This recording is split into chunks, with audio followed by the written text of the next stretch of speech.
Let's do a little test. Let me know if you guys can hear me. If anybody is even here yet.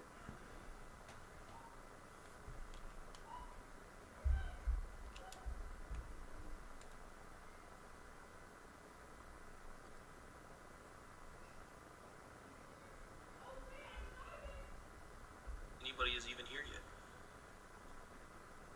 Oh, cool. We're up.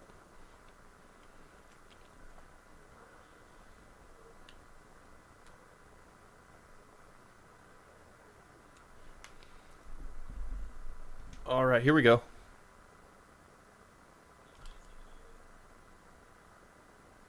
What's going on?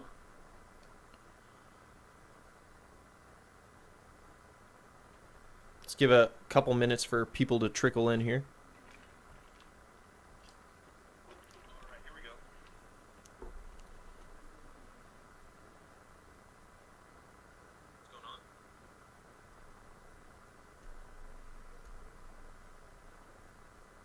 Let's give a couple minutes for people to trickle in here.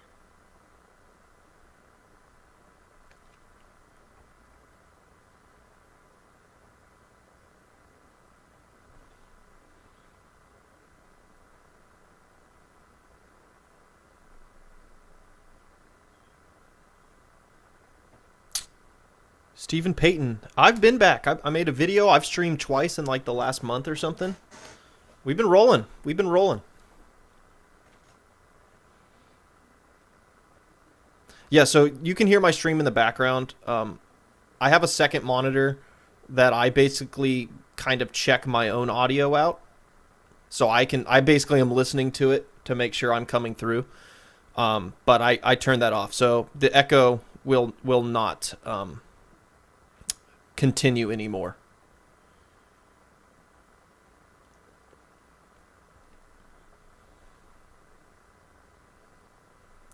All right, let's wait till we get to about 80 people. Then we'll kind of put today's thing to a vote as far as what you guys want to do. I got a Coke, and I got a couple hours of time, and obviously we got a big weekend for Halo ahead of us, and I'm excited. I am here. Translate the business words for me. Okay. Okay, I'm going to play... I don't know when this thing starts, when they actually, like, start talking. Looks like right here-ish. Afternoon.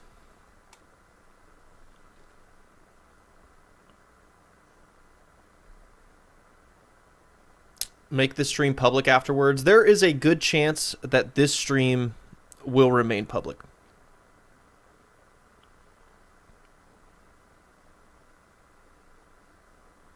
John Lee, yes, I did get a tech test invite. I will be talking about that in just a second. Yeah, doing Coca-Cola. There you go. Hear that? ASMR for you. All right, let's get 100 people in here and we'll start the show. All right. Grab everybody, 14 of you. Grab a buddy, get them on the show. When we get to 100, we'll get going here.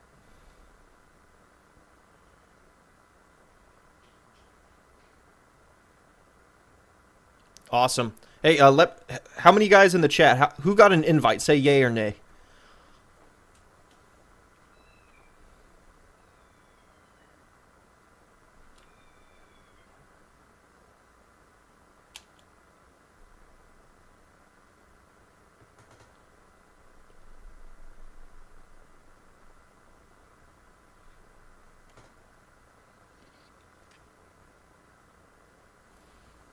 Nope. Yep. Wow, a lot of you guys did. Guys and gals. Wow, that's a lot of yeahs. That's a lot of yays.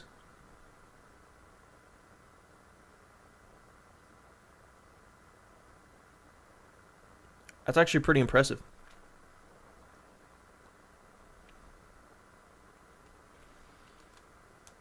Okay, we're at 100. We're gonna start this video now. So we're gonna be reacting to some of the stuff that was shown. Full disclosure, I haven't seen anything. I was at work. I have a. This is not my job. I do not do YouTube as a job. I'm in management. I do a lame job. Excuse me. So I've been at work all day, and I just got home. So I haven't seen a single thing. And we can go about this a couple ways. Obviously, I'm going to be reacting to what I hear, and I'll be hearing it for the first time. Do you guys want to watch, like, basically the whole stream and have me just kind of stop and start as I go? Or would you prefer me to, like, you know, I think I saw, like, IGN had these little 6, 7, 8-minute videos, here's GameStop, where they're kind of, like, going through little individual things. Would you prefer me to go through that in kind of like these little videos, or do you want me to just hit the big boy and go through the big boy? Let me know.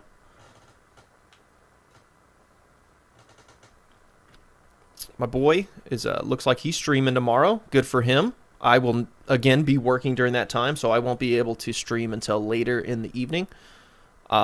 But again, I did get a tech test invite. I will be able to play the game this weekend. I will be able to get info. And I will be able to have a video for you.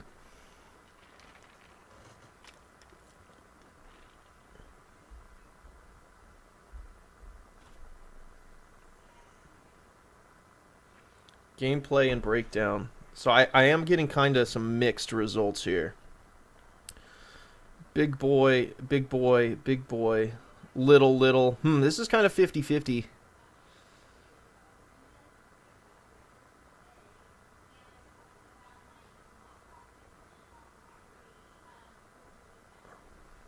A lot of it is boring, but you should just listen to everything they say. Go for the big boy.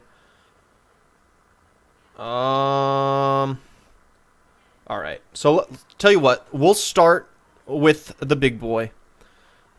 I will take some liberty. If they're just talking about like mundane, boring mumbo jumbo, I'll skip ahead into some of the good stuff.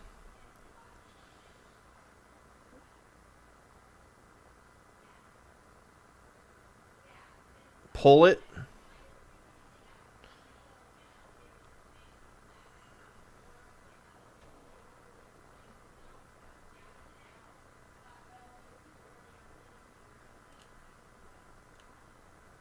Watch it all. Watch it all.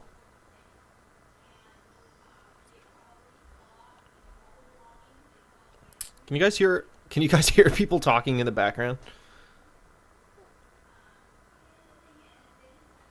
A lot of it is waiting. Yeah, I'm already going to skip through that. Okay, well let me just hear the beginning of this preview, and I will definitely take liberties and skip around, okay? I just kind of want to hear how they started off, and that'll kind of give me an idea. This was about a 50-50. So we'll see how this goes, okay?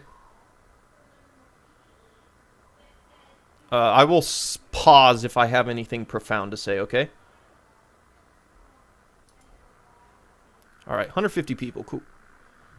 Can you guys hear the game okay?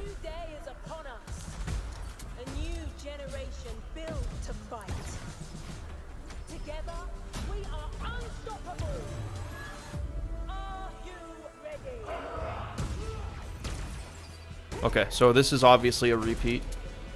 Let me know if, like, my voice with the video audio is good for you guys.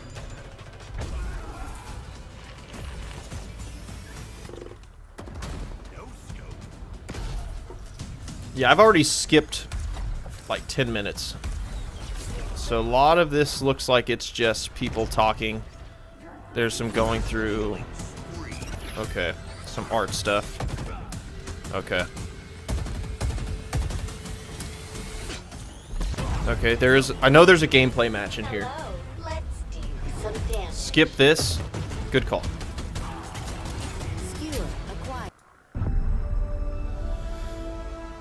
Good bounce, good bounce. Hey everyone, what is up? This is Brian, also known as Sketch across the community, and we are coming to you live today from 343 Industries here in Redmond, Washington. And let me just say, so does this stream? That's super off-synced. I feel like today has been a long time coming. I'm excited to finally kick this off. I know you all are. So welcome to today's live stream, and we are going to. Do they fix this, or is this just on my end? Halo Infinite tech preview. Now, before we get going, just want to give you guys a little bit of context for what we're going to cover today. We're going to have a couple guests rotate through. We're going to dive right into the same exact build that Halo Insiders will get their hands on starting tomorrow. We are live, so all the same known issues that we're aware of in this tech preview that's work in progress are also in this build today. So who knows what's on going to their happen. end. Okay, they fix it. Everything Cool. goes smoothly, but just ask everyone to bear with us. 14 also, minutes forward. I've kind of been in my house in the quarantine for about 2 years, if you can't tell. So we might be a little bit rusty, Sketch, but we're going to Sketch have is a lot of fun looking. today. A lot of cool stuff to talk about and show. So to kick things off, want to introduce Sam Hanshaw, producer on the live team. Sketch is looking like he's from a hair metal band on his off day. I'm ready to have some fun and introduce our fans to our first tech preview. So let's sort of start by setting a little bit of context. And So I'm a hyper nerd. I do want to hear a little bit of this stuff just to kind of figure out what they're doing. Let's kind of start at the highest level. We talk about fighting a lot. We talk about tech previews a lot. Kind of what do we want our viewers and our insiders to know? Like, what do we mean? Like, what is the context for what this really is?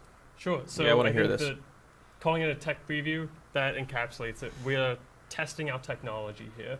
We're looking to get players. They say into it gets games. fixed. I'm going to We're leave it here looking for a to second. make sure that the servers are up and running well, and that we can support everything with our service infrastructure. Obviously, we also want people to have fun while doing it, and we need to get feedback on the breadth of hardware that we know is out there.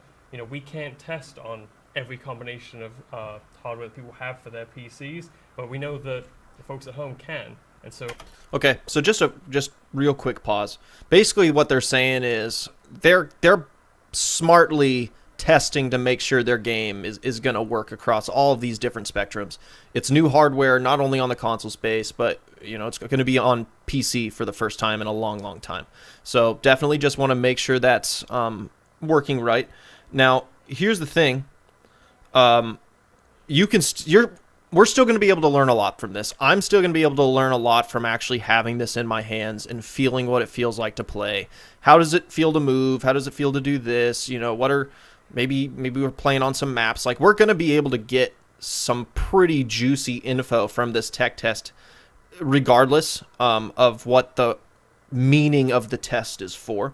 So I am definitely excited to try it and kind of let you guys know firsthand experience what this game is all about, how it feels like, just what it feels like to have in your hand.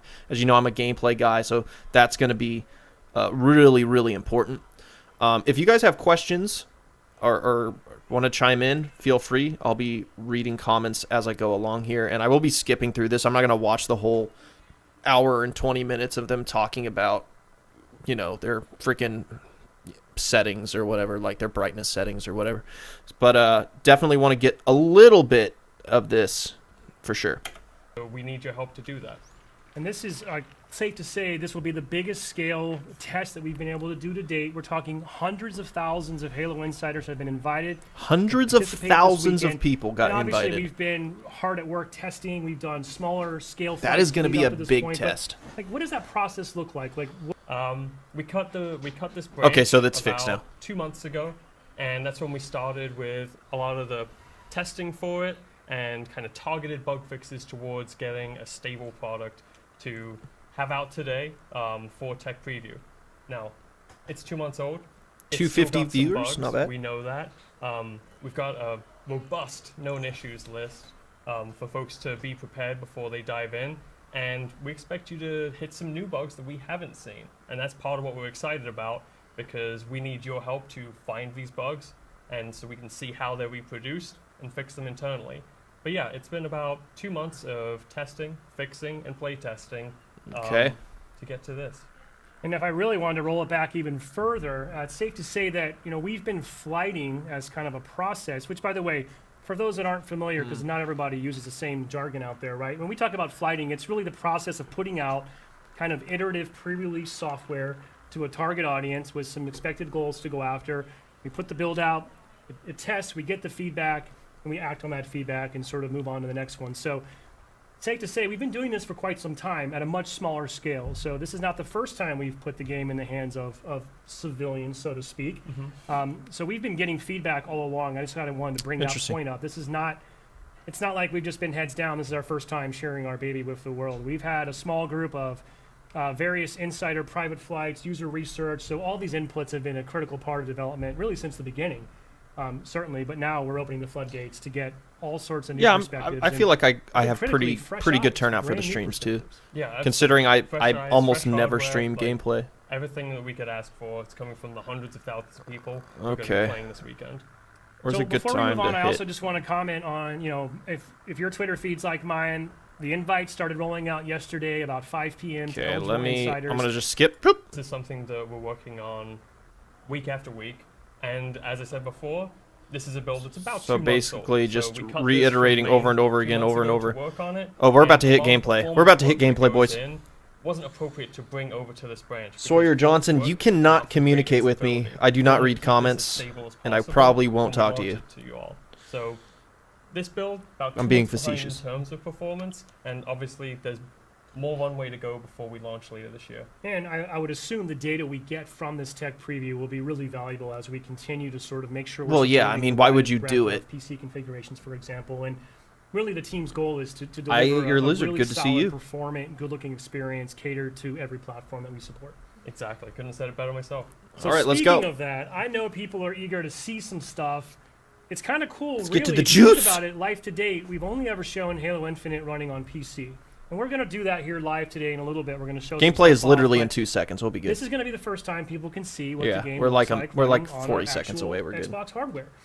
So prior to this stream, we were able to put No, together this is- a little we bit just of started the gameplay stream. capture, and I'd like to give folks a Here we go. glimpse at. This is going to be a Halo Infinite multiplayer match, recorded, I believe, last week here in the studio. Just to give people a sense of this is the game as it currently stands in this build, running Are you on Goro? an Xbox One. So I'm going to give a shout out to Joshua here behind the scenes. He's running production for the live stream. Josh, if you want to cue that up, Here we go. I think people are really eager to see some gameplay. Yeah, we are. Finally, Let's raw take a look. gameplay. Let's see how this game's looking currently on Xbox One. Xbox One. Okay. Xbox One. I mean, I guess show the Xbox One gameplay just to show if it works or not. Whatever. This is raw, unedited gameplay. There is no smoke and mirrors. I haven't seen it yet, but I'm hoping there's no smoke and mirrors. I'm hoping this is just a match that we're about to see. So big stuff. I'm going to be pausing if I see something interesting or hear something interesting. If you don't want pauses, if you want to just watch this video that I'm watching, you can go watch the video. So I'm assuming if you're here, you're looking for analysis, you're looking for opinions, you're looking for a live discussion, and we will be pausing this video throughout, full disclaimer. But yeah, we're about to finally see some Halo Infinite gameplay. It's not cut up, it's not spliced into 300 different parts to make it look good. This is the game. Let's see if it is good.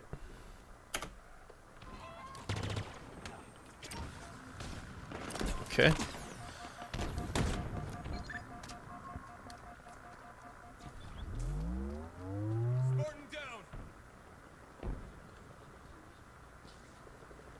Okay.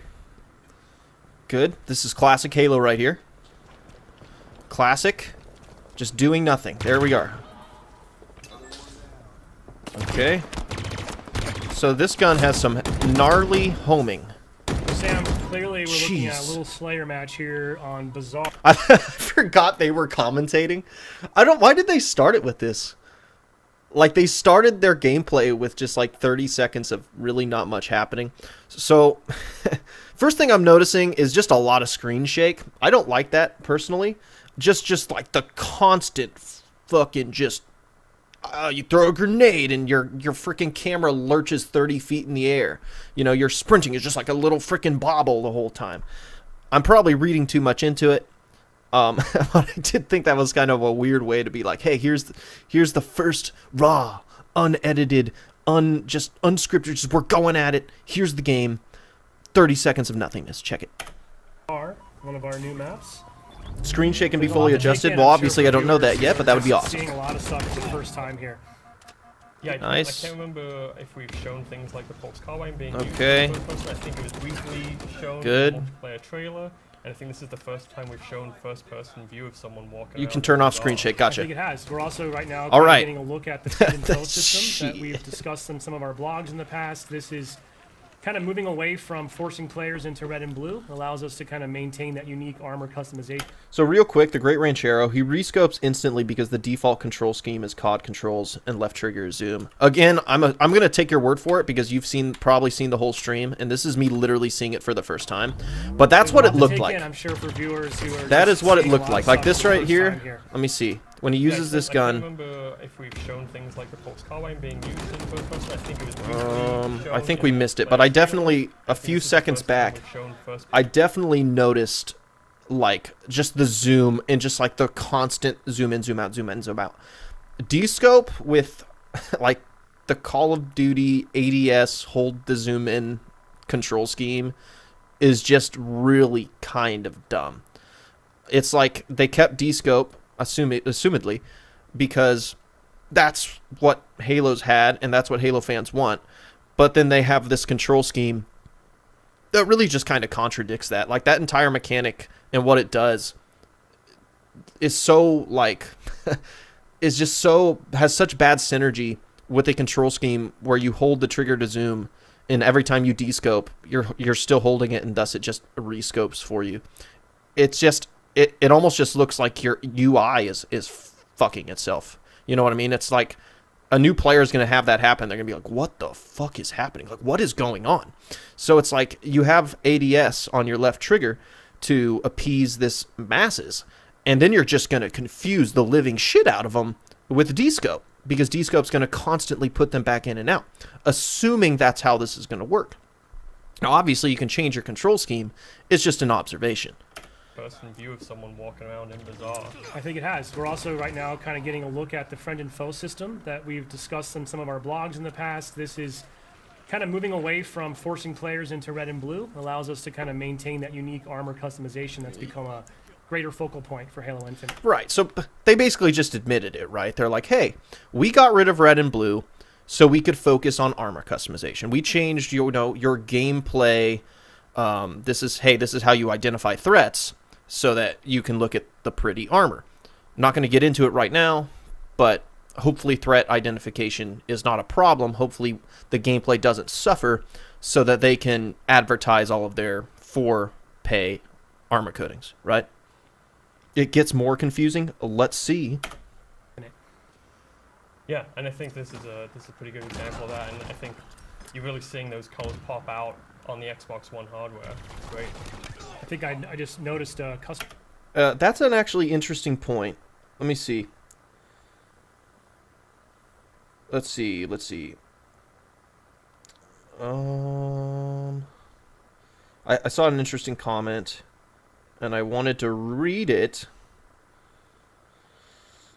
Okay, Bobo Fabrice says, the Commando seems like it just replaces the carbine in a human form, plus being automatic. Well, the automatic part is kind of semantics, so to speak, because it has a significantly slower fire rate. Like, it has a fire rate that is achievable with individual finger pulls. You know, like if you were like spamming the original carbine, you could hit that. You could probably hit that fire rate. It's not that insane. And so it is kind of an interesting point. Like, is it kind of just a reskinned carbine? Like, could that have not just been a carbine?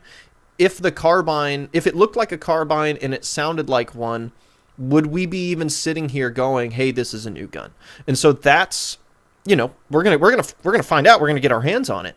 But is that a sign that, hey, yeah, that's kind of pointing out some redundancy in the sandbox, that this could literally just be reskinned as an existing gun, and people would be like, oh yeah, it's changed a little bit, but yeah, it's the carbine, right? Who knows? Maybe that's the case. Maybe it isn't. But let's keep going here. Jose Marie Z, thanks for the $5, dude. If COD control scheme is the default, then this game is in trouble. Sorry, I just joined. Not sure what else you guys have been talking about. Really, we're just getting into it, so you joined at a great time. COD control scheme, that's what the control scheme was in Halo 5. This doesn't look like Halo 5 to me. It looks like it has far less mechanics. It feels like a traditional Halo control scheme would be better suited for at least what this game looks like optically. So yeah, it does seem weird to kind of go with a COD control scheme. Some people are saying that that's what it is, but I'm reacting to it for the first time live. I don't know if they've mentioned that later in the broadcast, but of course we'll get to that. Also, holy fucking shit, Akshat Rathor, 100, I don't know what that currency is, man. Like, I'm dumb. Someone tell me what that is. I don't know what that is. Thank you, though. Thank you for your generosity. Appreciate it. It's semi-automatic. Yeah. No, I don't. Is it semi-automatic? I'm not sure. Onyx the Wolf, you have not missed too much. We're literally like 20 seconds in to the first match. We're just pausing and stopping as we go. Rubles? Rupees? Rupees? Yeah, maybe. All right, let's keep going. Custom skin applied to that AR there that we saw briefly. Crame cut. The COD control scheme is default in Halo 5. Like, when you play Halo 5, like, the left trigger is mapped to aiming and all that stuff. Shyway actually released a video earlier today. Would recommend you all checking it out. He kind of talks about control scheme and ADS and stuff, and he has some good points if you want to get into all that. I missed it, unfortunately. I do love the... Oh, yeah. I love the AR skins. Indian Rupee. Yeah, It's kind of nice to awesome, cool. customize your starting weapon. It's the one you're going to see most often, so I like to have mine looking sharp.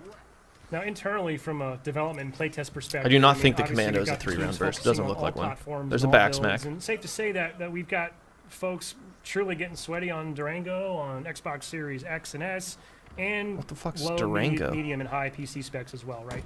Yeah, so obviously, Yeah, that's- as I said before, we can't cover It's a little bit PC faster spec than a out carbine. there, but we try to have a good But range really, is for it that much testing, faster than how and fast we that have dude was folks shooting the playing pistol on right there? Xbox Ones regularly, myself included. I try and playtest on Xbox One as much as possible. It Because it's a really important thing for us to support, make sure it's looking good. Yeah, it really is awesome that we're able to kind of bring that audience forward with us, right? I mean, we know there's obviously a large amount of Xbox One God, that players gun out looks there, so especially lame. as, you know, frankly, some people I think are still eager to acquire a new console, and with some of the supply chain issues that have come around during the pandemic, not necessarily easy for everyone. So Yeah, that's a good point. I have a Series X. I have a PS5. I bought them both legit. Got lucky for both of those. And I 100% empathize with... I know hardware-wise and game-wise, you want them to focus on one console so that you could really, really push the performance and not have to hold it back. But as someone who it took 8 months to get a PlayStation, it was really, really painful seeing all of these games that I wanted to play, and I just couldn't. Like, I couldn't do it. I wanted to. I have my money. I'm trying to give it to Sony, and they're just like, we can't take your money right now. We don't have a console for you. And Xbox is a little easier to get. I got that back in November, but still, it's hard to get consoles beyond just the monetization aspect, beyond just the, hey, some people can't afford one. It's literally like people who can afford one, who would get one if they could, cannot get one. So definitely understand that. Still, yeah, as a gamer, it's like, hey, I want the best game possible, and this is, Xbox One. So it is what it is. There are no assassinations. Thankfully, I'm not one of the Okay, we'll engineers. talk I about can't that when it imagine comes it's up. necessarily a trivial undertaking to be able to scale so smartly across different hardware, but I gotta say, shaping up super, super nice, and really looking forward to getting some feedback from Xbox One players after this weekend. Yeah, absolutely. Yeah, and it makes sense to test the Xbox One. Like, obviously, it wouldn't make sense if you were just like, oh, we're only going to test Series X and we're only going to test PC. Like, I think it's really important that we make sure this game runs well on old hardware. Scape Nation, thanks for the 5. I'm really bad with currencies, but thank you. Biggest question is, how will multi-team work with outlines? Also, Commando is literally an automatic DMR. The reticle is almost identical. Yeah, I mean, it feels like it's in a little bit of a redundant space, but I mean, if I'm just being honest, it looks more fun to use than the assault rifle. If we're just being honest, like, if it is a precision automatic, then at least with its fire rate and the way it's designed, like, it looks like it would be fun to use. And yeah, the outlines when you have multiple teams is going to be, that's going to be crazy. That is going to be really hard to follow. Even in something like Infection, when there's like, 12 different colored zombies running at you, and you have like one guy out there. It's like that. It's gonna muddy the waters, I think. But we'll find out this weekend, right? So I think that's going to wrap up that clip that we have. Now we're going to show a little more gameplay here in a bit. We're going to have Tom French, our multiplayer associate creative director, join us. We have another match from Xbox Series X that we're going to get into. Oh, Series X match. But once this wraps up, we're going to jump back over to the build, and we're going to look through this real flight build here. By the way, I heard you're a real Needler fan. Is that true? That is true. I love the Needler. He likes the Needler. I think it's one of the most unique weapons we have in Halo, and I've loved every expression of it. Hasn't always been the most powerful gun in the game, but it's always been interesting to use. It feels like it shreds in this game, at least in our playtest, right? Yeah. It's do not sleep on the Needler this weekend. I'll just say that. Yeah. It's Thank goodness the Needler's good. Like they don't know how to deal with it, so yeah, it's real good against them. You mentioned bots. We'll talk about that a little bit more a little bit later. In the show today killer. When Tom joins us. Why don't we? Hey, yeah, I don't know about real people, but the grunts in campaign, it fucks them up, guys. Like it really fucks them grunts up. So if it's not a good gun in multiplayer, trust me, it's useful. Just have to play the right mode. Sort of pivot back now to the real build, which I'm sure people are really eager to see. And I thought maybe we just kind of help give our players who are going to be a part of the tech preview, just kind of give them the lay of the land a little bit, show them what they can expect and what that's going to look like. So, Please Josh, do. maybe if you want to cut to, we'll go to my feed, I reckon, and we can sort of take a look at our lobby space, I guess. What is the official lobby term for this space? Space that we're going to feed into? Once Josh is able to kind of hit that switch. There we go. Wow. So this is it, right? This is our tech preview build. We're looking at it right now live. Yep, this is the essentially the menu that you're going to hit as soon as you boot up. So you can see like the multiplayer and academy options there. If you hit start, you can get into our main settings, and there's a few settings I think we want to show off. Let's take a highlight. look. I mean, no, I like settings. No one's ever seen these settings in detail before, so we'll Spartan we'll Omega, I have not watched the stream. Okay. We want to make sure, obviously, players. So there's the default control scheme. Zoom on left trigger, sprint on the stick, grenade left bumper, equipment right bumper. So that's COD. This is a Call of Duty control scheme. It just 100% is. Yeah, actually, it is 1-to-1 Call of Duty. That the default control scheme is literally 1-to-1 Call of Duty, which is insane to me. Like Halo had one of the cleanest control schemes out there. I don't know. Anyway. Understand, and like first thing you should do if you're going to be in the tech preview this weekend, probably just kind of get acclimated, tweak your settings to your liking, just make sure that things are sort of the way you want them, if you will. So I think, I'll just quickly scroll through. I'm not going to speak to every one of these. I think we'll be here all afternoon, but Cody Jones just got here. Is this a hate on Halo channel or both positive and negatives?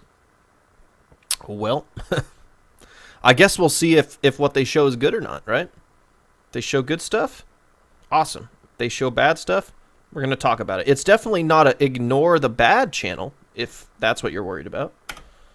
I think you're going to find a lot of let's see. A step jump. Okay, set weather to reduce jump height when jumping onto lower ledges. Oh my god, that sounds dumb. That sounds so hard to predict from like just a sheer engineering level. And also just like really, really confusing. Like say you're shooting at somebody that's jumping. Like would you want their... Like obviously you can turn it off, but like imagine like you're shooting at somebody and a jump is supposed to be like this predictable thing. Like a jump is supposed to be something that you see somebody do and like gives you an opportunity like, oh, you jumped at the wrong time. I'm gonna know exactly where you are. It's completely predictable. If you have a mechanic that actually cuts your jump in half, potentially, and you, as a shooter, have no idea if they turn this setting on. I just think that's just that's just one of those, someone thought about that and they went, oh yeah, we should do that. That'd be great. For people who have trouble with precision. Like, I don't think that's a good setting. I don't think these are the type of settings we should have in the game. Like, I don't know, man. Does anyone else think that could be a problem? Zimzilla, thanks for the $10, dude. The scope seems to be the most redundant feature on a weapon we've seen, and the pulse carbine seems to be the redheaded stepchild of the plasma weapons. Yeah, we'll talk about scopes later, but do you guys kind of see what I'm talking about?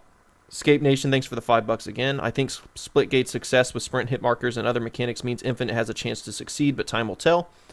Well, is it a success? I'm not sure. Hopefully. Those guys are cool.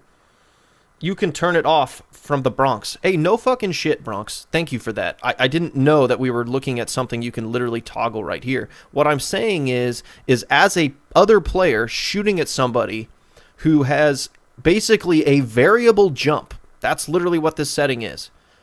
It can damage prediction. It can be super annoying. Yeah, you can turn it off. I'm going to turn it off because I don't want my jump to be like randomly dictated. I don't want my jump to like randomly shit itself. But it's just that level of automation. Clamber's one thing. Like, I don't know why this wasn't good enough to help you with a jump. If you don't want to over jump something, then just jump into the ledge and clamber it, or crouch jump. Like, there's other ways of doing this. This level of automation in your movement is not good for the game. Just principally. And also, yeah, if you're shooting at somebody and then they're like, why the fuck did they only jump half as high? Yeah, that's going to be annoying. Maybe not a huge deal. It's more just the principle of the mechanic that just seems really weird to me. Let's see. Let's keep going. What you'd expect to find in some regards, hold the Intel Play says I killed Halo. sprint. If I want to do that, I can kind of really dial in my sensitivity and all that. I'm pretty casual, so I kind of tend to just run default in a lot of cases. I'm not afraid to admit that. Yeah, I think that I've never gotten into all the zoom. It's cool that I have a lot of people aggressively I'm just worried disagreeing I with would me in the get myself comments. That into a means they state where I would just never probably get a shot again, or who knows, maybe I would suddenly aren't sort of subscribers, which evolve is to the cool. next That means level. the stream's reaching some people. Now, keyboard and mouse players on PC, and also I believe console now supports mouse and keyboard as well. Excuse me. A couple things here they might want to look at that's pretty interesting. If we can get down to it, is the fact that triple keybinds. You have a lot of flexibility here in how you want to set up your keys. I want to give a shout out. Intel Plays, let me know what the positives of that mechanic are, other than just like really, really, really superficial things. Like just really, really minor things that would be a positive for.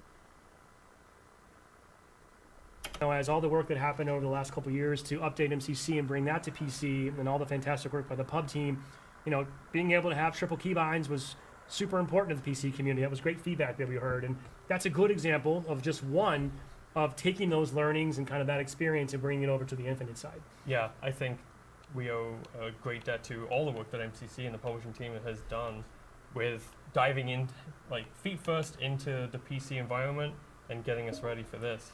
I'll hover on this one for a minute because I'm pretty sure I haven't been able to do this before in a game. Have I been able to actually just straight up drop my weapon for a teammate before? Not that I know of, and honestly, it's been quite fun to use. When people say like, "Hey, you're criticizing something and you haven't played it," okay, stop being excited then, because you haven't played it. Like, stop praising things, stop defending things, stop getting excited for things because you haven't played it. You don't know if it's gonna be good. You can't say it's gonna be good. You see what I mean? Like, hey, we're just surmising, right? We're just looking at things and we're like, that might be annoying. That seems weird. Like the step jump, you might never notice it, but like the one time when you're like, you've played the game for like 3 months and you think you're about to snipe somebody and their jump is cut in half. Then you're going to be like, that's dumb. And the thing is that I don't see a huge benefit to it is another thing. Ripa Murami, thanks for the $5. Favyn, the radar doesn't detect walking players and no elevation indicators. Thoughts on that? Love my takes. Thank you. The radar doesn't detect walking players.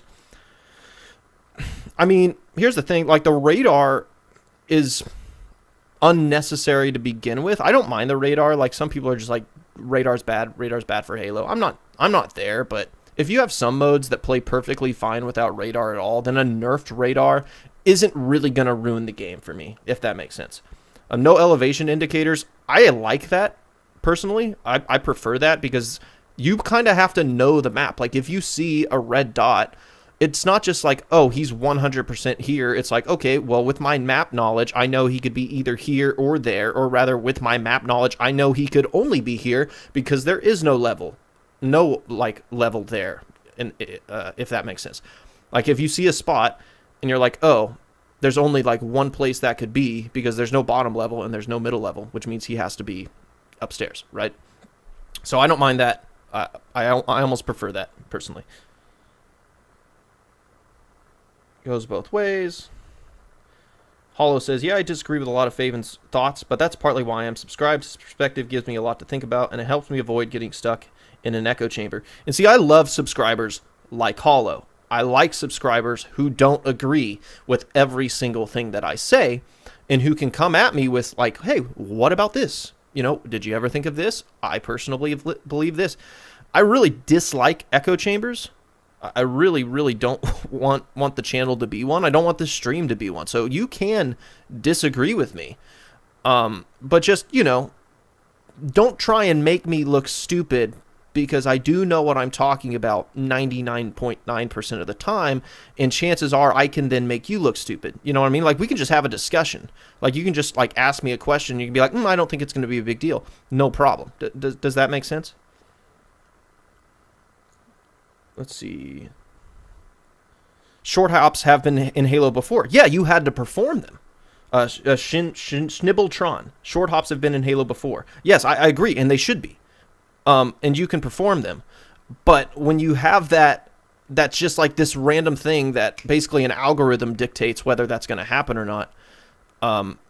And you don't have to do like the prerequisites, the tells, so to speak, that lets someone know, hey, that's what's going to happen. Then yeah, that can be annoying. Let's see. Escape Nation. Let me just, read a couple more comments here. Free-to-play doesn't mean automatic success. Look at the reception to Ubisoft's X-Defiant COD clone. The future of Halo is so uncertain right now. Yeah, free-to-play doesn't mean success. The game has to be good. But what it means is you're going to have people try it. That's the big thing. Like, there's games that haven't been free that have been really good that didn't get a fair shot because they couldn't establish, a player base. If Halo's good, it has a really strong chance of succeeding because the barrier to entry is so low, not only with it being on multiple platforms, but with it also, being free to play. There are downsides to free to play, and I'm working on a little project for that, but just because it's not a guaranteed success doesn't mean obviously it's a guaranteed failure. Let's see. Onyx the Wolf, I'm watching the gameplay preview for the first time myself, actually. Zimzilla, $5, thank you. I'm glad I got an invite to the preview, because just from looking at the default controls, I'm going to need to toggle a lot. Yeah, it's a good time to figure out what we're going to do. Especially when you're playing with like some less experienced players, you can just secure rockets for them and then hand it over to them. They get to play around with a power weapon that they might not normally have gotten. So, dare we say maybe this is the end of betraying your teammates to take sniper? Yeah, now you just gotta extort them, I guess. Possible. Yeah. Okay, so here's something I like. We want to talk about things we like. Drop weapon, great feature. Great feature. Love it. You accidentally pick a gun, and it's like, God damn it, now I gotta go find another gun to get rid of the one that I have to give it to a teammate. So you accidentally pick up a gun, or, your teammate's a better shot. You have more opportunity to communicate with them, and it doesn't hurt the game. It doesn't damage anything. You can just give your teammate a gun. It will be interesting if you can drop all of your guns, and then, just go around with your fists, I guess. But yeah, picking up a sniper, giving it to a teammate, totally cool. No problem whatsoever. I think that's a great feature. In fact, Gears of War's had something similar where you can literally open up a menu and just hand them the gun, which would work too. But dropping a weapon is cool. You could even use it for gameplay reasons. Like, you could drop a sniper in a hallway and try and bait somebody into picking it up and then, blast them or something. Like, I like it. Totally fine feature, totally non-damaging. It's not going to, as Sketch said, oh man, people aren't going to betray you for the sniper anymore. No, people still will, because most of the time someone betrays somebody who wanted the sniper, right? It's not like, oh man, I have the sniper, sorry, betray me. No, you get pissed when someone betrays you for the sniper. So it won't fix that, but it is a good feature. This is the end of betraying your teammates to take sniper? Yeah, now you just gotta extort them, I guess. Possibly. Cool, so a whole bunch of stuff here. This is something else that we, I think was mentioned in one of our employee spotlight blogs, but marking. This is also a new element to Halo Marking. games. Okay. Yeah, and I've actually been really happy with the marking system. So if you're on PC, it is super easy just to mark everyone you see, and the game rewards you for it. You actually get points. You get a mark assist if someone kills someone who you've marked, and stacks with your normal assist points. And I believe there's a medal you can earn for marking enough people. Bronx, yes, I did get an invite. The marking system, I talked about this on my last stream. I'm okay with it. It's really just communication outside of mics. Like, here's the thing. A mic lets you communicate in various different ways. Marking can augment that communication, and it can also provide communication when there are no mics. You know, sometimes it's frustrating when, I get destroyed because I don't have teammates with mics, and now they can talk to me a little bit. Some people have social anxiety with talking. I don't, clearly, but sometimes people want to be able to communicate and give call-outs without necessarily, having to have a mic, having to go through that process, seeing if other people have mics. So it just kind of, I don't think it adds anything. I think it just more widely enables something that Halo's always had at its highest level, if that makes sense. People who get killed.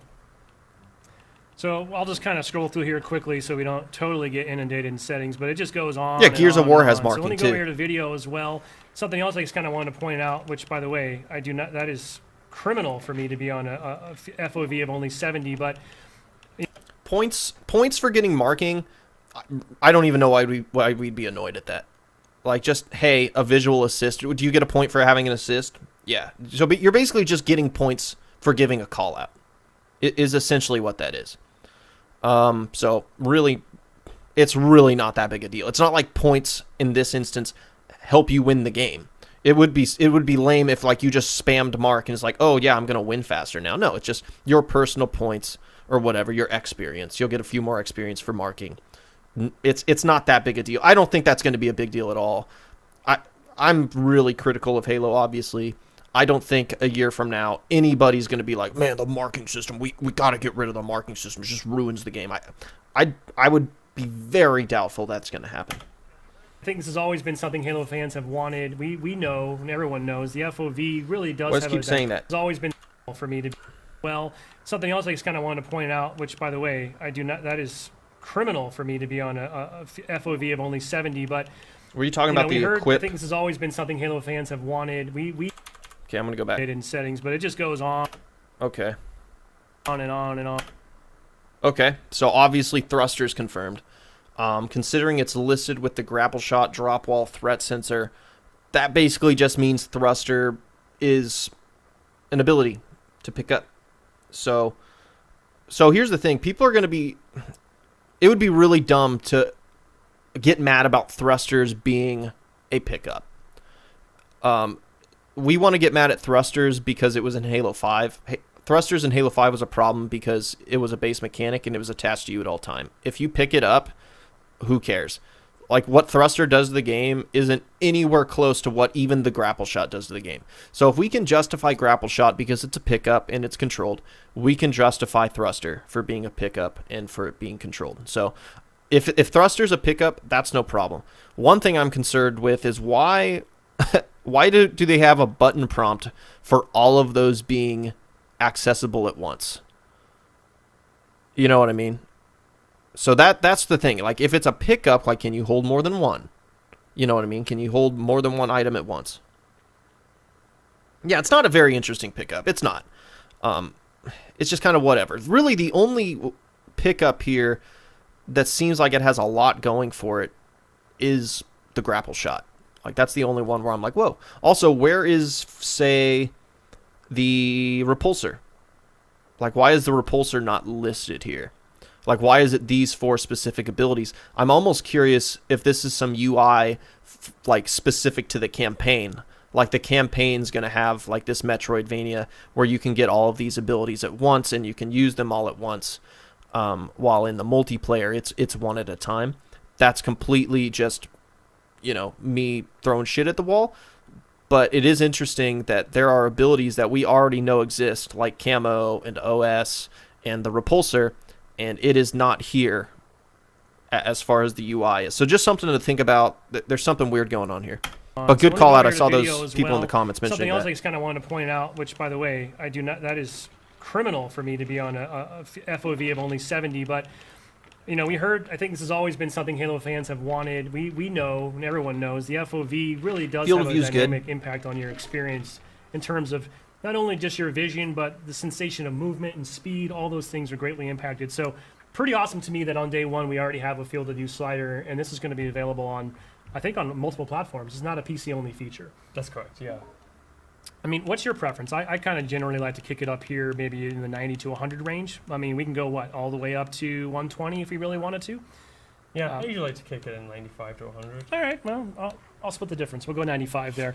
But yeah, just kind of go through here. Lots of different nuanced graphical settings to really allow people to custom tailor based on, their own personal preferences. What's most important? Old build, some things will be missing. It's only 2 months old, and we literally saw the repulsor a month ago, over a month ago. So it's not they didn't add the repulsor within the last 2 months. Like, it's obviously been in the game since this build. I don't know what's going on with the UI. Like, you think OS and Camo weren't there either? Did they just add that? Great Ranchero, $2. Thanks, dude. Opinion on some vertical jumps requiring clamber. It is what it is. Obviously they have this mechanic. It makes sense to build around it. I almost prefer if it's built around as opposed to it being strictly this safety net, right? At least if it's built around, then it serves this real function. If it's literally only there to catch you when you fall, just get rid of it. So it justifies it being there. Important to them on their PC hardware. If I didn't mention that, if it's not clear, we are playing on PC here currently. So, you will not have the full breadth of all these options necessarily on every platform. Heisenbitch, thanks for the $5. Only issue I personally have with the portion of Critique Against Infinite is that it all too quickly degenerates into an echo chamber in and of itself. Well, I think we're doing a good job here of going over the good and the bad. When I talked about the bad, I got shit on a little bit. When I talked about the good, my audience, which is predominantly here, they were okay with that. They were like, yeah, okay. It's not like the people who follow me or the people who think like me are sitting there just ready to hate everything. I think the best thing we can do is to have this background of understanding where you're like, hey, these are my principles. These are what I stand on. Am I looking at something that fulfills those principles or coincides with them? The problem we have is when we base our principles on what something already is. Like, if we take something and we're like, I stand for whatever that thing is, that's when you have problems, because you're literally just going to defend whatever it is, and you have no principles, you have no, foundational backing to what your arguments are or what you're saying. And the opposite is true. If your principles are whatever the thing you're critiquing isn't, like if you're just looking at it and you're just like, I'm going to shit on that no matter what, I'm not even going to think about it. It's just like, whatever it is, I'm going to find the bad in that. Then that's also bad. So you got to stand on your principles, and then you got to take the information and you have to go, okay, how does this apply to what I believe? How does this, basically work itself out in regards to my foundation of belief, if that makes sense. Majora, thanks for the $5. I liked Thrust in 5. It meshes with classic Halo's emphasis on platforming. I don't think abilities are necessarily un-Halo is how I'm going to read that. Jump, crouch are abilities. Well, thanks for the $5. There's a lot to chew on there, and I don't want to go off on a tangent because I think we'd be talking more about like Halo 5 versus classic Halo stuff. And we're definitely want to try and keep it focused on Infinite. But I think there are quite a few discussions around, hey, are these abilities good for Halo? Are adding additional abilities good for Halo? So I would maybe reference you to one of those. But clearly for PC, it makes the most sense. I thought this is pretty cool too, being able to sort of opt in or opt out of something that we call speed lines. So when you're sprinting in the game, we have some cool visual effects that help sort of really convey that sense of increased speed. But if I don't like it, I can just turn it off. Yeah, I think the fact that we've got so many settings that are tailored so that you can fully immerse yourself, or if you're looking for a stripped down experience, if you don't want that, you can turn it off. Same thing goes, of course, lots of audio customization here. Want to make sure people are aware of things like subtitles. You can turn those off and on if you want to.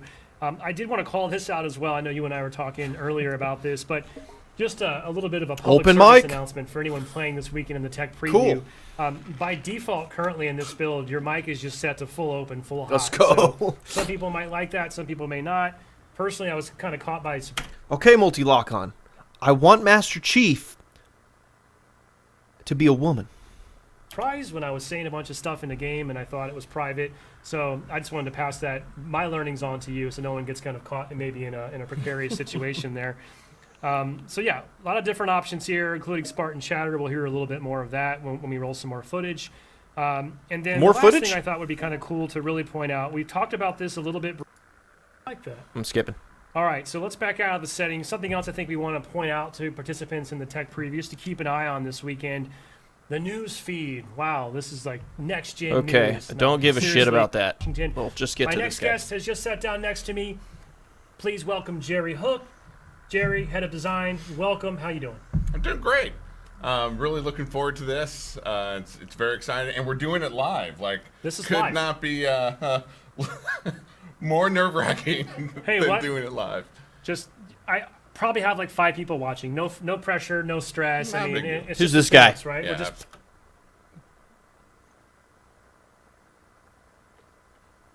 Reading comments.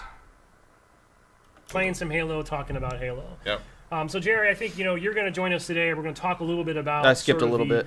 player progression, customization side of the game, things that kind of fall under our live team umbrella. Kind of from your perspective through that lens. Escape Nation, thanks for the 5-something. They have all these options, but it looks like no lowered crosshair, so you can't even make it resemble classic Halo. Yeah, that would be a huge bummer. I definitely want lowered crosshair. Yeah. Yeah, I will get to the end footage. I'm just kind of skipping through a little bit, just getting bits and pieces. What are you and the team looking for? What are your kind of high-level goals? What does this The tech preview mean to customization you? guy, gotcha. Yeah. Well, first let's really talk about what a live game means to us. We have so much coming into Halo that we've never had before. We're on more platforms. We're on PC. We're free to play for the first time.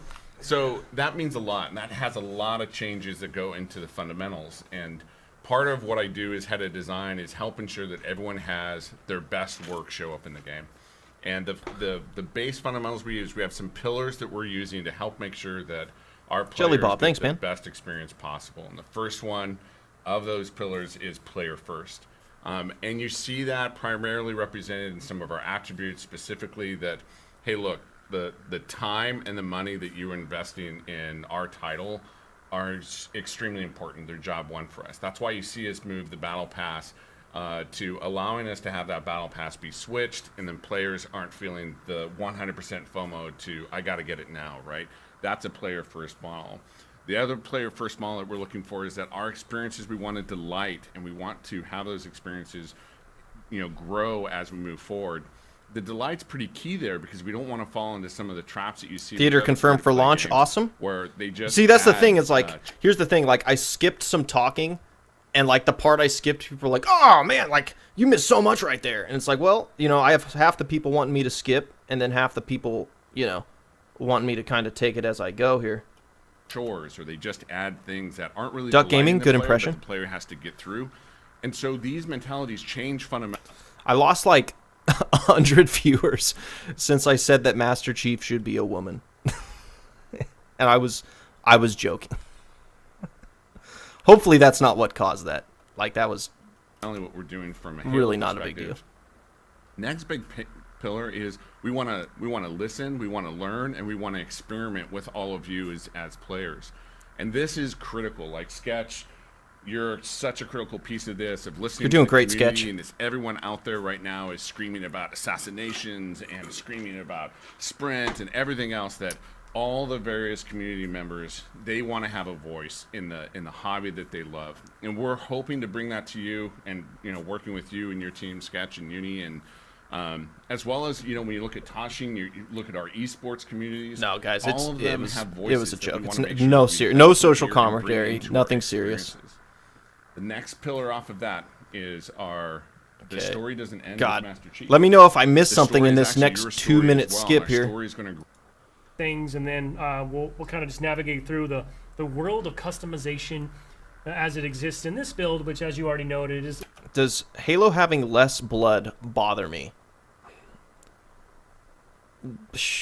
No, I guess. Like, obviously, I prefer to have blood, but Halo has always been pretty light on blood. Like, it's always been really low intensity on the gore charts there.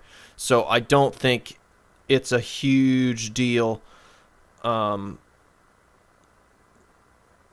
Screen batters, I don't know what's going on. Yeah, I don't think it's a huge deal. It's not a big turn off. It's not like anybody's going to quit the game like, oh man, why'd you stop playing Halo Infinite? Man, the core gameplay was great. Everything was super fun. I loved it. But man, I really miss those little blood speckles that used to fly off of people. And so I had to stop playing. Like, that's not going to happen. Now, you might be able to say, hey, the decision to do that is indicative of a much larger problem that persists through the game. Like, you might be able to make those little connections. But the actual thing itself of there being less blood, not as big of a deal. Heisen's bitch, thanks for the $5. Halo's been pretty light on blood. CE would beg to differ. Well, obviously, Alien Blood was pretty gnarly. it's just a subset of what we can expect to find in the shipping game. So I think we'll just go down the list here. People are probably very eager, I assume. They've never seen Lots it, by of the way. people wanted my opinion on blood. You let it Okay, here sit, we it go. just Here's kinda some cycles stuff. through some really Here's some cool, stuff to look at. Sort of 3D assets. Yeah. Which is Yeah, just, the it's nice. cool. The other cool thing is, like, you just pop into customization. You already know we're doing a lot more, and it was great to hear Sam and you notice some of the customization There's a tank. that's going on. Tank's with confirmed. bots, and in your I think own we already hands knew with, that. Well, with your AR, that's all. Yeah, that's I all like in the way this game looks. For I think it looks for good. people to play with. All right, well, let's start by going in the armor hall. And then Is we're it an just gonna A++++? kinda quickly move through here, and I don't know then if it's an A++. kinda bounce around like you and I But it's discussed. a- So armor hall, pretty self-explanatory. it's So above we a wanna B. Customize my Spartan's armor, right? It's above So, a B minus. Right away, here at we least. go. Now for this tech preview, I like that's I like the way it subset, looks. I'm going to have one armor core, and that's going to be my Mark 7 armor core. And Like, if this game came out after Halo 3 or Halo Reach, and you're like, hey, this is the next Halo game, this is the art style, I don't think there would have ever been an art style discussion. I think people would have just been like, oh yeah, no, that makes sense. That makes sense that this looks that way. You know what I mean? So the only reason people are really even talking about the way it looks, yeah, it looks good, but it looks so much better than what we had to go through. And that's really why it's such a big deal. So definitely give them their props. This looks like Halo. We got that back. Let's never venture off that path again. Jerry, you and I Prepare to discussed this a get little pissed. Oh, no. Just there's been a lot of questions, I think, in the community since we first started talking about armor cores, right? And You like we- the Forza we menu? I demonstrated prefer a this, clean sort of menu, showed but off in again, our not own one of those overview video game-breaking and some things. prior blogs. So how would you sort of best describe, like, what is an armor core, and sort of how should we think Oh, about boy. that? Yeah, so this is one of our new systems. So Christopher Blum and Jeremy have done a really great job here creating this system. One of the things when we stepped back in design, we wanted to rethink how do we help make sure that our players are really represented as characters. And when you take a look Got at the 100 Spartan viewers back, armor, baby. it's like strapping on an F-22, or maybe you want a set of armor that is like an M1 Abrams tank, right? Each one of those vehicles is unique and has a unique character. The other great thing about that, the thing we're trying to build is we're trying to make sure that the character of that armor really comes through. There's really no better way to show this than Okay, so they were trying to explain the armor core, and I still have no idea what the fuck's going on. Can someone in the comments explain to me what an armor core is? Like, is it just the chest piece? What's going on? Carl Ravensbergen, love your videos and breakdowns. How do you feel about grenade hit markers? Now, I did read on Twitter before I started this stream, from an official 343 source, I think it was Quindel Hoyo, he said that grenade hit markers will be off in ranked play. So that's cool. I think it's unnecessary. I don't really like hit markers at all, but they will be off in ranked play. And this was something I was thinking about right before I hopped online. If Xbox would adopt the PlayStation's Rumble functionality, and if you ever held a PlayStation controller, the new PS5 controller, you know what I'm talking about. There is potential there for a lot of these little accessibility features and like all of these little indicators. With that Rumble and the precision of it, you could literally turn that Rumble into your indicators. Like instead of like a HUD icon showing you where a grenade is, you could literally just rumble in the direction of your controller to know. And I think that would be a really, really cool way moving forward. And we're not there yet because it's not a standard thing in all these controllers. But if that would become like the method of identifying things, I think that would be really cool, because that controller can literally rumble in two different ways in the same part of your hand to let you know like what's going on. Like you can feel like pressure and also like the footsteps in the material that you're walking on. Like the rumble will literally change based on the material that you're walking on. So I think there is some future stuff that's going to happen there, where grenade icons, grenade stuff, and like you'll literally hear it bounce in the rumble of your controller. Yeah. Okay, they're going to give me an example of how armor cores work moving forward. Okay, a lot of people were trying to tell me. Geo 1135, how long you think until free cheats are widely available? That's the downside of having, an open game. Your hope is that they're prepared for that. They've been successful free-to-play games. They got to be ready. Let's see.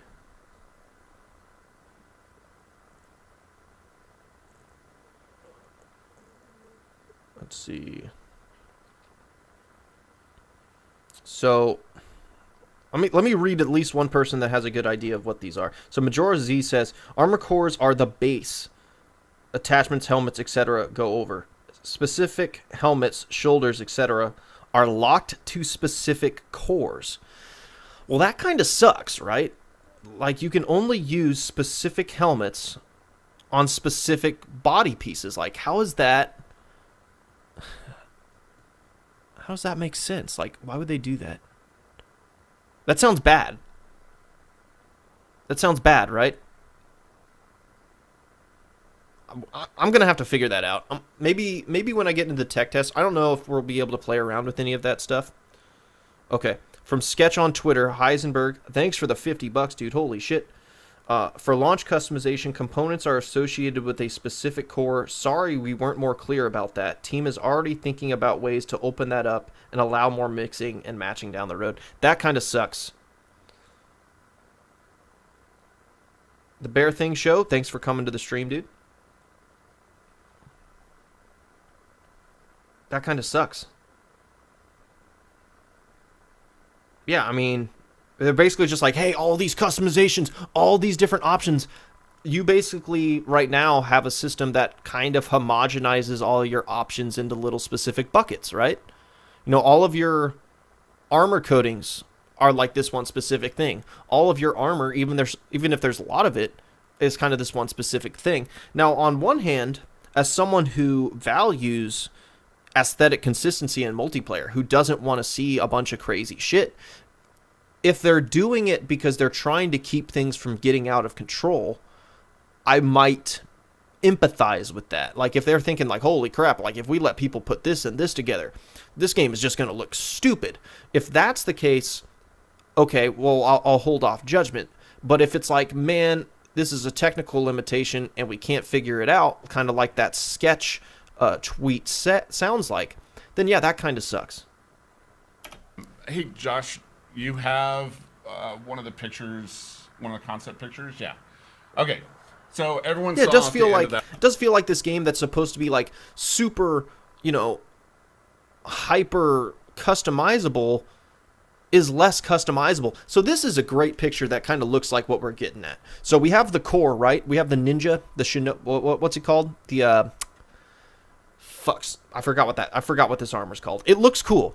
But basically, instead of being like, oh yeah, I can take, the samurai helmet and the, recon shoulder blades and the EOD chest piece and make something cool.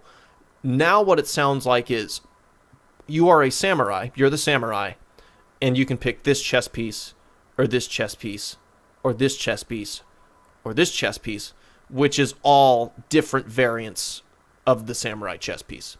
So that basically just completely nerfs customization into oblivion. What you're basically doing is you have an armor set, which is actually in a way more restrictive than Halo 5, because at least Halo 5 you could change your helmet. So you're basically just like, you have armor from head to toe, and your customization options are just changing the little attachments, kind of Reach style. Like, that's the thing is Reach let you change every little individual piece and then put attachments on those individual pieces. This is basically sounds like, and I'm hoping I'm wrong, but it sounds like it's like, no, you pick the armor set as a whole, and then you pick the attachments for the armor set, which kind of sucks. Amazing multiplayer trailer, the samurai armor. When we talk about strapping on a piece of armor as a unique character, Escape Nation, $5. I think our first fracture core, and we call these fractures because restricting customization with armor cores for Infinite, but allowing Halo 4 style armor and undersuits to enter Halo 3 on MCC, that doesn't make sense. Well, I'm not going to get into all that again because I got exhausted from all that. But yeah, it does feel like they're technically more limited in Infinite than they were in Halo 3. They're not part of the main canon. They're part of basically side universes that you can look at. You can look at how we're trying to develop the character, and our artists have done an amazing job. Yeah, go back to Reach. Really trying to represent the breadth of what we want to look at, maintaining the character throughout the entire armor set, and more importantly, allowing that customization, and you as a player saying, "Hey, look, when I strap on that samurai armor tank, I want to make sure that I can make it mine." And this is the breadth in which we can really express, but stay within the character. We don't want everyone to feel. Coinky Dink says, I disagree to an extent. I think that the likelihood of this limit being applied to core armors is unlikely, but rather it's making it so that unique armors like Yoroi stay within their core categories. And I'd be totally okay with that. Like, if they were basically just like, hey, we want Yoroi to kind of be its own thing, have its own sense of identity, but we also want to give people a little bit of customization options with this so that everybody who buys the skin or earns it doesn't look exactly like everybody else who earned it. So it's like, yeah, you have the Yoroi armor, but you're still able to differentiate yourself a little bit. That I'm okay with. As long as like the other cores are like, hey, this is a core that's super flexible and you can change a bunch of different options on it, then I think you're okay. So if that's how it works, then I think we'll be okay. So that's a good point. Good comment. Feel like they're just all one part of a single vehicle, basically. And so then you can look at what the artists have been able to think about, and you take a look at the attachments that you're seeing there. You're seeing swords, you're seeing, a bandolier, you're seeing grenades, you're seeing different hip pieces, you're seeing daggers, you're seeing darts, you're seeing whole different expression of what a samurai could look like, and that's pretty critical for us to help, at least in this first impression and our first moment for everyone at launch. Because remember, at a live game perspective, we are expecting everyone to provide feedback: what works, what doesn't work, what do you want to see more, and that's where the game will grow as we move forward. Yeah, this is awesome. By the way, I'm super excited by the Yoroi Samurai in particular, which by the way we've also confirmed will be one of the first free pieces of content that players can earn in Season 1 by just completing a free event, which is very cool. Absolutely. And again, that type of completion where just playing the game and earning things is still a part of not only our DNA, but again, from a free-to-play game, we want to make sure that we provide multiple avenues, not just the battle pass. Guys, leave some comments when I get my hands on this weekend. What kind of stuff you want me to focus on for the video? Yeah, like, right what are you interested in learning? The weapon bench, just to give give our viewers a sense of what that looks like. So if I were to equip weapon coatings. I could check them out here. Drink water? I'm just sort of scrolling through, giving people a chance to see some of the weapons that we have in the game currently that they'll be able to check out. So I really love this feature. This is so sweet because every time you pick up a weapon, right, you take it like off that. the weapon pad. Notice the triangles, the classic triangles going through in here. This is nice. That's a nice BR. That's a nice redesign. I like that. And it'll be skinned the way you want it to. It'll It's got a great silhouette, but it's updated. It is just a sweet feeling. Let's quickly jump into vehicle bay. I mean, Vehicle one bay. quick caveat here is none of the experiences in this tech preview build will let you drive vehicles this time around. Okay. But of course, vehicles are an integral part of our sandbox. So that's interesting that it was such a huge focus on, that was such a big focus in the trailer, and we're not going to be able to drive vehicles now. Helpful for me to dive into the customization so we can finally come to understand how cores work. Well, I guess I'm waiting for them to show me, because, I can't dive into it until I know. Oh, wait. Oh, yeah, when I get my hand on the test? Absolutely. Yeah, absolutely. Time to kill, general thoughts. Okay. Customization, quality of life stuff, focus on weapons. Okay. Okay, let's keep going. Box, huge part of the experience, They might be trying to especially with the return of big team battle. keep the player Yeah. count So low we're because gonna get it's to that only a little a bit later limited this amount year. of people playing. But I'll just so kinda maybe give focus people on a quick appearances glimpse or here, experiences that some of require the less people. Updated models, some of these things we're seeing for the first time, I believe. Yeah, and again, for what we're showing here from a customization perspective, you make this you. So you get to say, hey, look, no, when I drive my Warthog or when I get on my Razorback with my team, I'm the driver. I get into it first. It's going to look the way that I want it to look like. And so as you continue to play and you're in the community, you're going to have different looks from players, and everyone will know it is you in the driver's seat. All right, then I'm going to jump down one more real quick here in the body and AI. This one, we obviously have a couple different body types I can choose from. I really love actually the depth that we've been able to go to now for prosthetics, right? Just an additional layer of customization. I like and, that. Frankly, I like inclusivity as prosthetics. well. Yeah, sure. I mean, the biggest thing is just about, from a philosophy perspective for player first is we want everyone to be able to represent themselves. My sisters. I mean, that's cool, but you could also representation. That's cool. I don't know. How do I want to phrase this? I think it's just cool. I might give myself a prosthetic limb. You know what I mean? So it's weird that they're just oh yeah, we want to do this for the people. Yeah. I mean, that's pretty sick. Look at that. You can literally have 4 different kinds of limbs. That's pretty sick customization. Now, I hope you can do that. Hey, I'm a samurai with a prosthetic limb. I could see some really gnarly shit. You can just get a fucking claw arm where your hand looks like. You ever seen the DLC for the original Force Unleashed? That dude's hand. If you could get that, now that might really fuck up all your gun models. But yeah, there's some cool stuff here.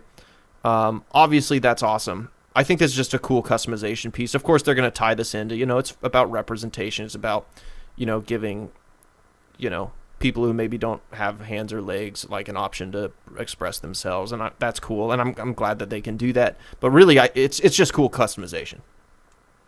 This actually does build prosthetics for a living, and this is very important. It's a part of your identity. You can just get a prosthetic head, and you're just the Terminator. It's really cool. And again, we're only showing a very small subset, so don't get lost in that. But the sheer fact that you can do your entire body the way you want to from a prosthetic Sekiro. perspective. Just a really Sekiro make this arm. Your identity. And your grapple hook really critical for looks like that now. So It personal functions AI like is that. Another new addition to the game. We introduced this. People heard some personal AI in the MP trailer, for example. Yeah. I know there's a lot of people out there that became instant fans of Lumu, for example. And I think we'll talk more about this. there's probably clearly with going to be Tom more French of in a these. bit, and we'll see it in action. I missed a donation. Hold up. But Heisenbitch, $5 again, dude. Man, chill out, bro. I don't want to bankrupt you. The fact that vehicles have their own cores means that there's potentially will be a hog core with a hexagonal turret shield and no dumb fuel cans. Yeah, I mean, this is just a I think subset, stuff's gonna right? look So different. there's- And it's also just the beginning.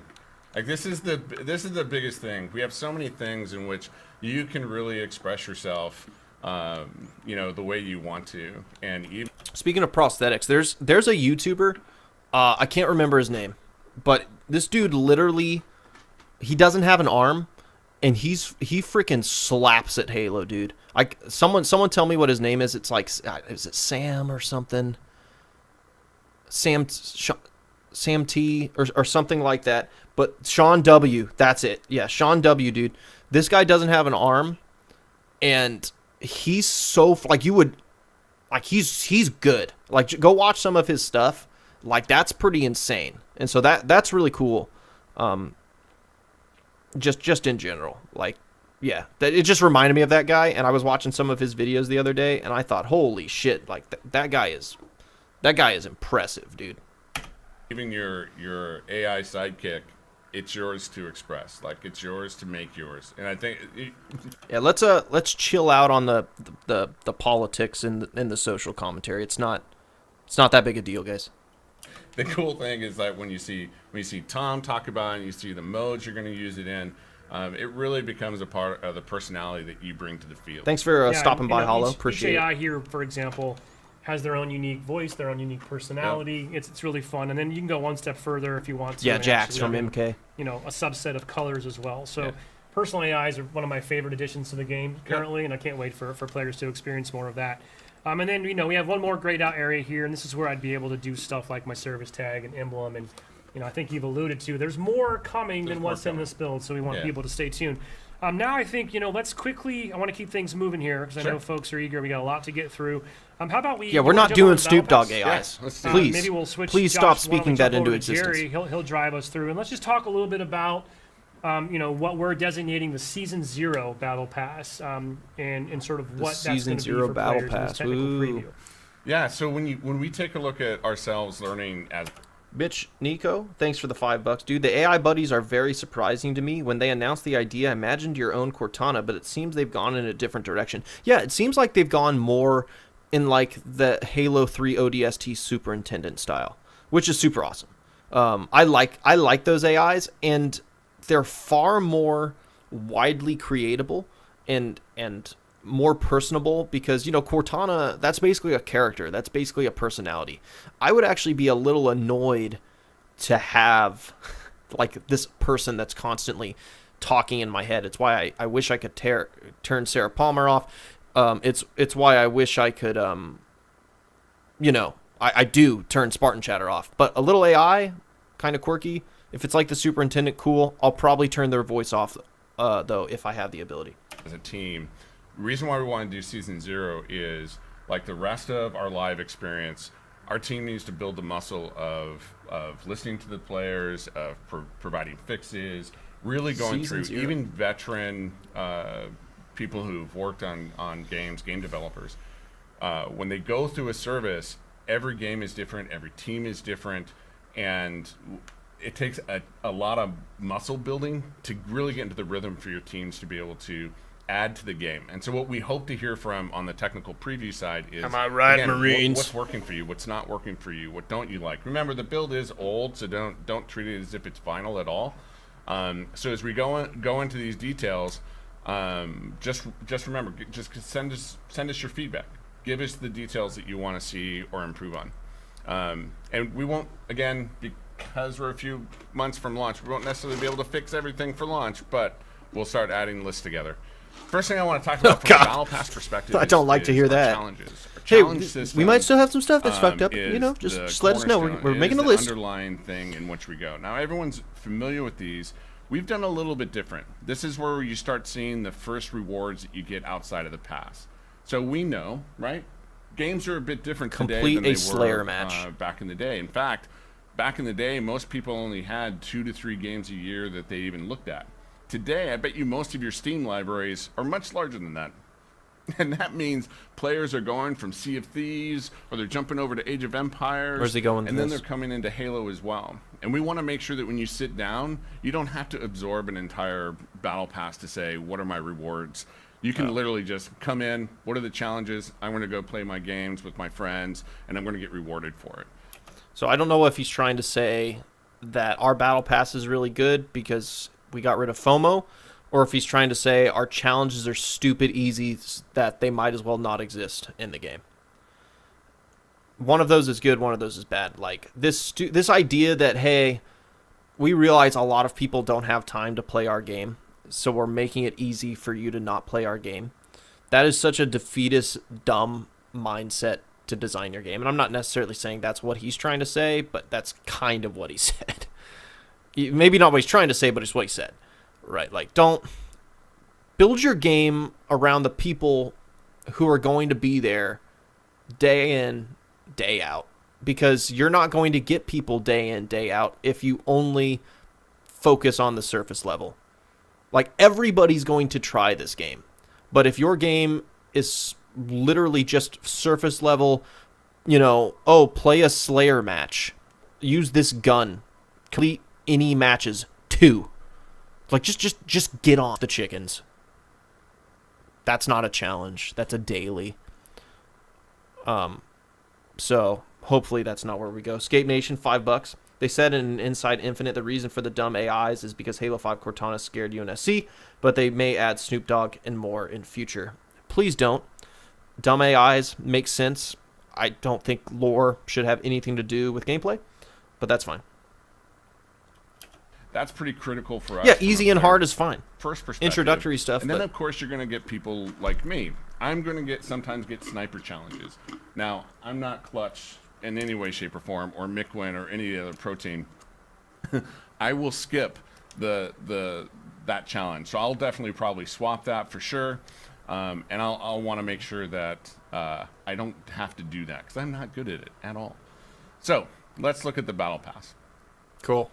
Here we go. Is that what we're going to do? Yeah, we granted you. You're just like a real tech preview participant. Right, so we have given you some money, Jerry. All right. Good. I get paid today. Sweet. All right. Sweet. Got the pass. We're ready to go. So, as you can see, I bought it, so now you. Yeah, it's not pay to win. This is definitely all just. Yeah, well, you're right. What we're not seeing is a smattering of objects in this pass are free, right? Okay. So even if someone doesn't want to opt into the optional pass in the real game, there will still be a free track and things to earn along the way. Yeah, the main thing you think of from a model that we have is every tier there's a free item and a premium item. And that means that every single player, instead of having... So how do we know which one's free and which one's paid? You have large swaths of the Is tiers it the second one that's... aren't earned unless you're premium. For us, we want you to earn every step of the way. And for the preview, we're only having 20 levels in the preview. So Recon is the end to be here. able to go after. Well, that's not Recon, And that's so, Trailblazer. Obviously, at launch, we'll have much larger. We're not going to talk about that Recon too much. Light. But the great thing you're seeing here is you're seeing Eisenbitch, man. customization all $5. along the way. Waiting until we get if you wanna personal go AIs to like yours- Annie Dot and we Virgil. can- yeah, potentially Josh, even you want to jump crossover back over to fracture mine AIs. because I had some development cheats enabled. Yeah, they can so make some I've money got off everything that. already unlocked. And one thing about AIs is I don't have to listen to your shitty AI. If Snoop Dogg decides to lend his voice to the game and you can buy his voice in your ear for $10, like, hey, let's go, what, I'm not even going to do his impression, but at least I don't have to hear it. So on one hand, it's monetization that doesn't affect me. Unless I have to see their little icons floating on the ground. But it doesn't affect me. Same thing with like the announcer voices that you can buy in Halo 5. Like you could buy that grunt voice that would like, and he'd like freak out in your head. Like I didn't have to hear that. So it's okay. So on that end, okay. Actually, Josh, switch back over to my someone feed there. There we go. Do a welfare check. Now that we on have that context, Jerry, and kind of sort of where this content's going to come from, I'm back in the Talk to me, armor Snoop. hall. What's I just going kinda on? drilled now into this. This is what happens if I click in on my core, right? So Yeah. this is, we don't need to go through all Okay. this. I know folks are probably eager to see some more gameplay. We want to talk about bots Yeah, we and do. arena as well. But, this is... So it looks like these are probably like base colors that everybody has right at the start. So even though you can't pick a secondary color, at least So you where I won't would- have to buy purple. Like everybody had that same joke, like, oh man, you have to pay for the color purple. Well, you might have to pay for the color purple and orange together, but purple itself, they're at least doing that. So, or at least it would appear so. apply my coatings for Yeah, like let me go back real quick. some more gameplay. We want to talk about Cadet. bots and arena as well, but Cadet, this is where I recruit. would. Yeah, see how it's like cadet, recruit. These are probably things that they hand out to you, like from really, really early on stuff, like doing like challenge, like maybe like really early academy stuff. Like, hey, do all this and you'll get like the apply my base coding. colors, just based on the naming conventions. And then For these example, are some clearly of these your coatings I'm earned. going to earn. We saw the Keystone coating as a challenge reward, for example. So this is just a taste of kind of So really, it in that way, it's not even all that different from just Halo CE. Basically, just like, hey, Halo CE had one color. Pretty sure, yeah, one color. what I'll be able to do. I can't wait to see Animated coatings, I'll pass on that. I really dislike seeing stuff like that. Just like neon freaking lava lamp armor. Just stupid. how players in the tech preview. I would hope a lot of people are probably going to easily hit tier 20 and max out. Yeah. James if not, Charles that's AI. our Oh, what are you God. doing? You've had this long to prepare. Like, come on, you've waited for this. It We should need just you. be good. Go crazy. But yes, this is just to give you an idea. As I unlock my content for the core, this is where I'm going to go in and be able to customize that. Yeah. And I mentioned this to you the other day, but funny fact, someone pointed out to me that if you want to, I think for the first time in a Halo game, you can have no shoulder pads. Which, Right. hey, if that's your fancy, go for All it. right. So lots of different options here, and Yeah, and this is like you're not seeing things in here like armor effects or other categories. Checkmate, that blue we team. have, listed here. For the tech preview, it's really small, and so we tried to keep it basically the baseline pieces. Actually, let's talk about armor kit for a little bit. That's yeah. What is Oh, it? yeah. 'Cause I don't think this is really So fully supported in this build, though. yeah, so when we talk about I don't know what this specifically is. from a pillar perspective of continuing the story, the armor kit kind of represents a bunch of that story. And so when you see the season, and when we say story, we mean the continuing story of the universe from after you, when you're in campaign as Master Chief. What are the rest of the Spartans doing? You are a Spartan, and so your story belongs here too.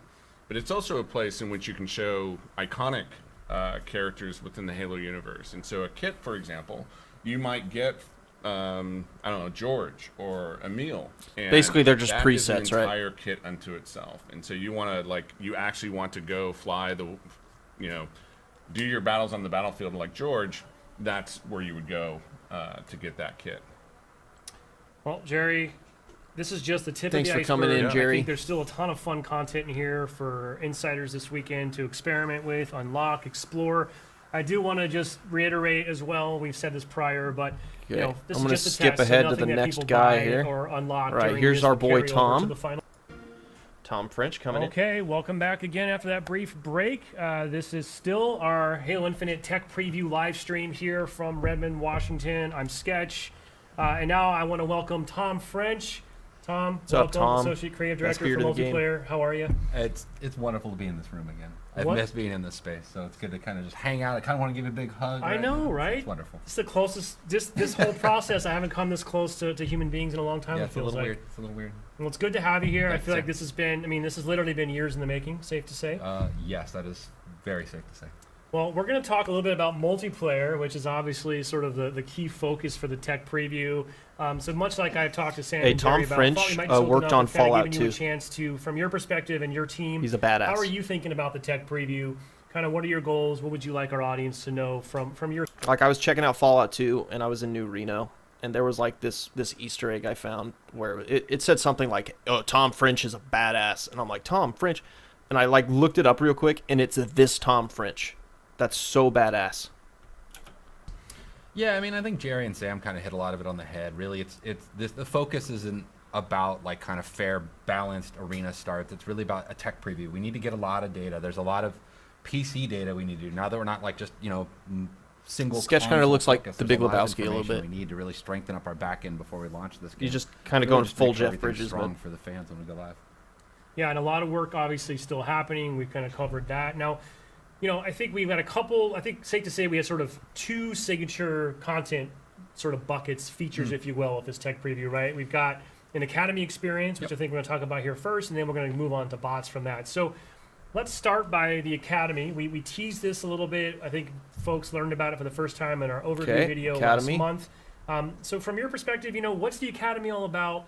Where did it come from? What's the idea behind so there's some gameplay. I'm really proud of the Academy concept. When we started the journey to, what was going to become Halo Infinite, we needed, I don't know if you know this, but when you go to play multiplayer, it's intimidating to a lot of people. And so we needed to kind of create a ramp for how players get there and kind of smooth that out along the way. And so we thought about, what are the obstacles that players have to do? And so the Academy is broken into 3 core parts and then kind of a 4th extension to that. But the first part is a tutorial where we teach you the fundamentals of the game. We'll introduce you to the kind of the canon around the MP Spartan and what is the player Spartan's purpose in the greater universe. And then the next step after that, we have weapon drills, which we'll get to play with and talk about today, which is cool. And those are really about kind of just giving you a chance to put your hands on a gun in very simple settings, really just kind of mono-focused, right? And just really focus on how that gun performs and learn. And there's different skill levels, which we'll get to see a little bit. Okay. And then the third part is the what we call the training mode, which lets you play arena matches, basically, arena slayer inside of all of our arena maps. And lets you run around and you can configure the difficulty of the bots, you can configure your loadouts, you can configure, I don't know, there's just a bunch of tuning knobs to let you really kind of Okay, so real quick, Scape Nation, 5 something. Thoughts on animated visors? Agree with you on animated coatings. They would be very distracting. Same thing, just like animated visors, kind of weird. You know what I mean? Very, very hard to get rare things like a skull floating in your visor that almost nobody has because... Basically, what would you have to do something with Bungie to get it? Yeah, just don't overdo it. Don't kill the aesthetic of your game. Basically, what he's talking about, he's this ramp up. Hey, people are intimidated by multiplayer. Go into the Academy, pick up some weapons, get used to the controls, play some bots, feel your way in. It sounds nice. I don't think it applies to that many people. You'll hear people online. You'll see Kotaku articles or freaking. You'll see some game journalist articles where they're just oh man, I've always been intimidated to play Halo before, but with the new Academy, I finally feel like I have a chance to really access this part of the game that I've never been able to before. You'll hear stuff like that, and they'll point it out, and they'll think, oh my god, this is such a great feature. I doubt it will affect that many people in the game. That doesn't mean it's a bad thing, okay? Even for veterans, it's nice to have bots to play against to warm up. It's nice to be able to kind of get a feel for your controls. Instead of going into matchmaking and getting your ass kicked, you can go into, the Academy and then figure out your control settings there. You can kind of get an idea of how every weapon works. And I hope that means that your weapons are more interesting because you've given people a place to learn them. It's way better than making all of your weapons super boring and generic so that people always know what to do when they pick them up for the first time. Now you don't have to do that because people can pick them up for the first time in a controlled environment against bots or whatever. So I think it's fine. I just think this idea that there's millions upon millions of people intimidated to play multiplayer games and the Academy is going to help them do that, I don't think so. It's still a fine feature, though. Experience. And then the next step I would say beyond that is once you kind of get comfortable in there is we have 4v bot matches. So we have 4 players. Halo is a team-centric game. And so we want players to learn how to play together kind of first and foremost, and you do that against bots before they kind of start getting headshots across the map. Well, you mentioned weapon drills, which is the slice of the Academy that we're including in the tech preview today. I think we should jump into a weapon drill or two. I'm sure our viewers. Yeah, will love to Kotaku's check gotten it out really firsthand. weird recently. Tom, if you're willing, I maybe put you on the spot here. Jason Schreier, when he worked for Kotaku, he put out a lot of good stuff. I liked reading his stuff, but right now it just I don't know. It's almost like they've embraced the meme. There was kind of a meme that they would occasionally put out something and you just roll your eyes, but it's almost like they're just leaning into it and they've almost become a parody of themselves. And it's just kind of you guys used to be a respected journalism. You used to put out stuff that people were holy crap, this article, you need to see this. This is important. And I don't know, now just some of their articles, I'm not even going to get into it, but I see some of their headlines and it's no, you're just baiting at this point. You're just basically baiting. You can see how much I suck I can with embarrass a bunch of the myself. I guns. mean, you know what? Why don't we trade off? Why don't we each do it, right? all So I'm happy to go first, Josh. If you want to jump back over to my POV here, I've already kind of jumped into the academy menu. I'm presented with an option for weapon drills. You know, I did want to point out this is not the entirety of our sandbox, right? Nope, This it's what's in the flight. Basically. It's a slice, right? So I would expect more weapon drills. So, you know, I think. Weapon I drills. don't know like what fans would be most interested in seeing. I'm going to guess they probably don't need to see an AR weapon Nope. drill, right? So Maybe let's show do them something a little more exotic. Yeah. Now, this Exotic. is because this is one of my personal favorites. That is so funny. They've probably already seen the assault rifle. Let's get a little crazy guy. Instantly flips to the scoped assault rifle. New additions to the That game. is so this funny thing to is me. a beast. It is a beast. It sounds awesome. It feels awesome. And It real quick, Tom, sounds how would good. you want viewers to understand? Sort of, I got 3 options here Yep. for my weapon drill. So there's 3 tiers of weapon drills, and the basic one is static bots, and they'll just stand there, kind of just let you get the hands on the gun, right? Shoot the basic targets, and it'll score you on your performance and kind of give you a grade so you understand how well you're using with that gun. The next tier, they're kind of on more just Cut the kind of rope Halo simple edition. paths or crouching behind cover and things like that to kind of show See, Scotty Perez, I would rather be a 2v4 than have 2 pots that just absolutely feed kills. you how to use the weapon, get you to move to that next tier of how do you track a target across the screen. And then the third tier is more, they actually are doing combat behaviors. They're not Oh, firing wow. back at you, but they're running around and they're ducking and they're a lot less predictable. Then they're not so they're being kind of harder combat to track. behaviors, They're but- kind of using alright. more of the actual bot behaviors and mentality. So I guess I'll split the difference and go. I'll go like a tier 2 here, Okay, right? okay. I like that you have to get to tier 2 before the targets move. Like tier 2, like, oh man, we're really kicking it up a notch. They won't fight you, but anyway, it's not that big a deal. It's just training. I mean, don't judge. let's see how you score. Don't judge. All right. There's a I lot of probably pressure here. And I mean, safe to say there's been a lot of internal trash talking as well. Here right? we Yeah, go. We trash talk a lot, especially about scores. Like, I mean, you know, we're a competitive team at our core. So that's what Here we have to go. do. Very You know, and competitive. speaking of, too, I think there is a cool, not only is this a learning module in a lot of ways, but All there is right. a competitive angle to it. And, you know, I think safe to say down the road, the team's thinking about possibility of things like leaderboards and kind of how do we really bring that gamification competitive element to this. Yeah, that was something that we really want. Yeah, tier 3 guys, they might like maybe even shoot a couple bullets at you guys. Escape Nation, holy shit, dude, please save your bank account. I hate that the armor and weapons are default light gray in the UI. Just have them with a default coating or change the UI to show custom coatings. Well, I think it might be default gray because that's what the default coating is. I'm sure, or I'm hoping, that whatever your armor is will be the armor that's displayed. In the core design, and just, you know, it just didn't fit into the schedule. So we're just building this kind of as a platform for how we can add more over time. Okay, here we go. Not doing good. By the way, that's something our fans Oh, we noticed hit a right couple. there. We have damage per Look at 'em go. sort of location-specific visual indicators on damage, right? Yeah. Oh, it's wow, really- this it's one's really moving. helpful, right? It really helps just that pop where you're hitting. Look at the that. target. I choked right there. Now, are you a I wouldn't even zoom in at this trigger point. person with this weapon, or do you just sort of pray and spray? I'll just be honest. I'm hot garbage with this gun. That's first and foremost. That's my good problem. that it's a gun you can I'm be trying bad to at. get better with it. I kind of use. It's kind of interesting. Do you notice that when he zooms in, his reticle actually gets bigger a little bit? That's kind of wacky. Yeah, I mean, this is literally just a precision. I don't know. This is literally just a shoot good gun. Like, I feel like this gun has existed in 3,000 video games.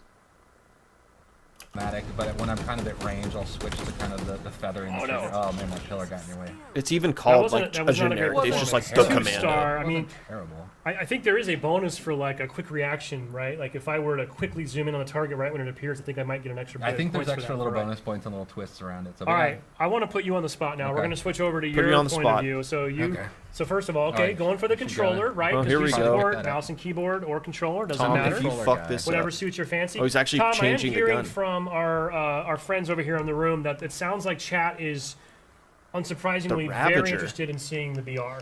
You know, I think that's expected. We'll let I do think it's interesting that, like, you guys probably already know what the assault rifle is. So let's pick a new gun, and then everyone's still just like, yeah, the battle rifle. We want to see the battle rifle, please. Everyone knows that's the gun. You want to talk about, like, oh, you know, every gun needs to be useful. It's the fucking battle rifle, okay? Get that gun right. don't fuck that up. Bring up the BR then. Let's see how. I mean, I'm okay with I do this. like where you're going with the more exotic weapons, though. So maybe we just kind of break the rules and squeeze in a third game. We'll squeeze in another Okay. one. I'll try to go the Anonymous says, pro tip, you make a negative video, it'll get made fun of by a few 100,000 people. Choose your thoughts wisely. third tier, so Yeah. people can see kind of the different behaviors. And I'm you can see so they're kind of more scared. bouncing targets and I've what always they're been very so fearful you'll of see this, they should expressing take a little more negative cover and stuff. opinions. But yeah, obviously a fan favorite weapon. I'm really nervous. Tell you what, how I'll well tell it's you gonna score. what I truly feel, negative or positive. Let's see. Well, at least we're picking different weapons, so Here we're we not go. really we can't really compare each other against each All other. right. So I like his technique. Just Yeah, aim for the people body are and let the making fun of me on recoil the carry it screen. up into the You can see head. it. All right. Imagine at least. You're I'm really Lead terrible about multiplayer managing my designer, reloads. everybody. I'm like an incessant reloader. Yep. See there, I probably shouldn't have reloaded right there. this well, is a little when concerning. we're missing shots like you and I do, it makes it a little hard to be predictable on that. I reload. know. Here's a tip. When you're aiming your gun, I learned this like from an ogre was giving like pro tips for aiming, like way back in Halo 2, and I've never forgot this. Aim with your strafe, if you can. Like sometimes I literally, like your left stick also aims your gun. Aim with your strafe. It's more precise. It can help you track targets instead of just constantly trying to flick your right stick around. I think Tom needs to aim with his strafe a little bit here. I love Tom. Tom's great. Tom made one of the best Forge things, like one of the best Forge modes we've ever seen. And I think he does do a good job, and I think he understands a lot of core Halo principles. But he needs to aim with his strafe here. I really feel like it's part of my job to get better at this, and I'm trying, and I am getting better. I'm a little more better at, like, BTB is kind of my bag. They should have just handed the controller to like But yeah, snipe see, down they're or kind of somebody when dancing they around were a little looking. bit. There you They're go. There he strafing goes. more. Now They're he's not just strafing. bounce No, patterns. they're strafing. Man, they're Good really headshot. deking him. You almost got this. Crap reload. Time's up. I think that's a pretty good score. Well, it's a new high score compared to whoever else played on this build. I think nobody. So all right, Yeah. so I hit tier 2, so rank 2. So yeah, so you can see like we're trying to kind of give you some grading so you can understand your skill level. Yeah. So here's an interesting comment. It makes your movement predictable. Sure. But against targets that aren't fighting back, you're good. Or if you're, for instance, you're using a sniper rifle. When I'm aiming with a sniper rifle, I will almost always aim with my strafe. Because I don't care if my movement's predictable. All I have to do is land one shot and I'll beat you, right? So that's a good example. Let me see. Someone had a good comment. Devs are usually not great at their own games, which is fair since they're paid to make the game, not master it. I agree with you. I think that's totally fine. But on the flip side of that, when community members aren't great at the game, I think we need to hear them out. I think there is a really big stigma that you have to be a god at the game for your opinion to be listened to. And that's just not true. So just goes both ways. If the devs are able to make the game, and obviously their opinion matters because they're making it, you don't have to be a god for your opinion to matter. So I definitely agree with that. And like how you can get better. I'm not gonna skip. A little bit like kind of encouraging to get better. Really You can heavy understand where recoil you're- on the where you're BR. Not moving. sure how I feel All right, about that. I think we're getting Sounds a good, request. Let's maybe like at least one more. right. You want to play one more since you're already in? Why don't you do I it? mean, I'll put you on the okay, spot. I'll do it. So I'm hearing that there's a lot of interest in the heat wave. This All right. is I don't think we've really Yeah, seen the or heat shown wave. this really to date. Let's So do it. this is Okay. obviously new and exciting. A little bit unconventional, right? Well, A little watch bit out. They different. might shoot you Yeah, back it's at different. level I mean, 3. it has an alt fire, which is cool. It's something that's kind of new to Halo. I know Quinn and his team was really proud of that. And kind of how do we introducing this kind of concept into the game, and how can we use this kind of more in the game. Here we This go. weapon's really fun, and the two alt modes, or the two modes, are basically vertical and horizontal fire. Dead Space gun.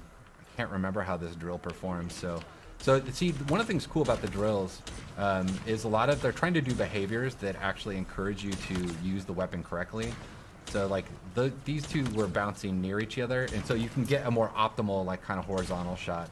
Yeah, and I know folks notice it's pretty It's nuanced vented. there, but I think you're using your left trigger to sort of swap between those two different Yeah, the firing two modes, right? okay. Yep. All right, get together, boys. Okay, so he said the left trigger swaps between modes.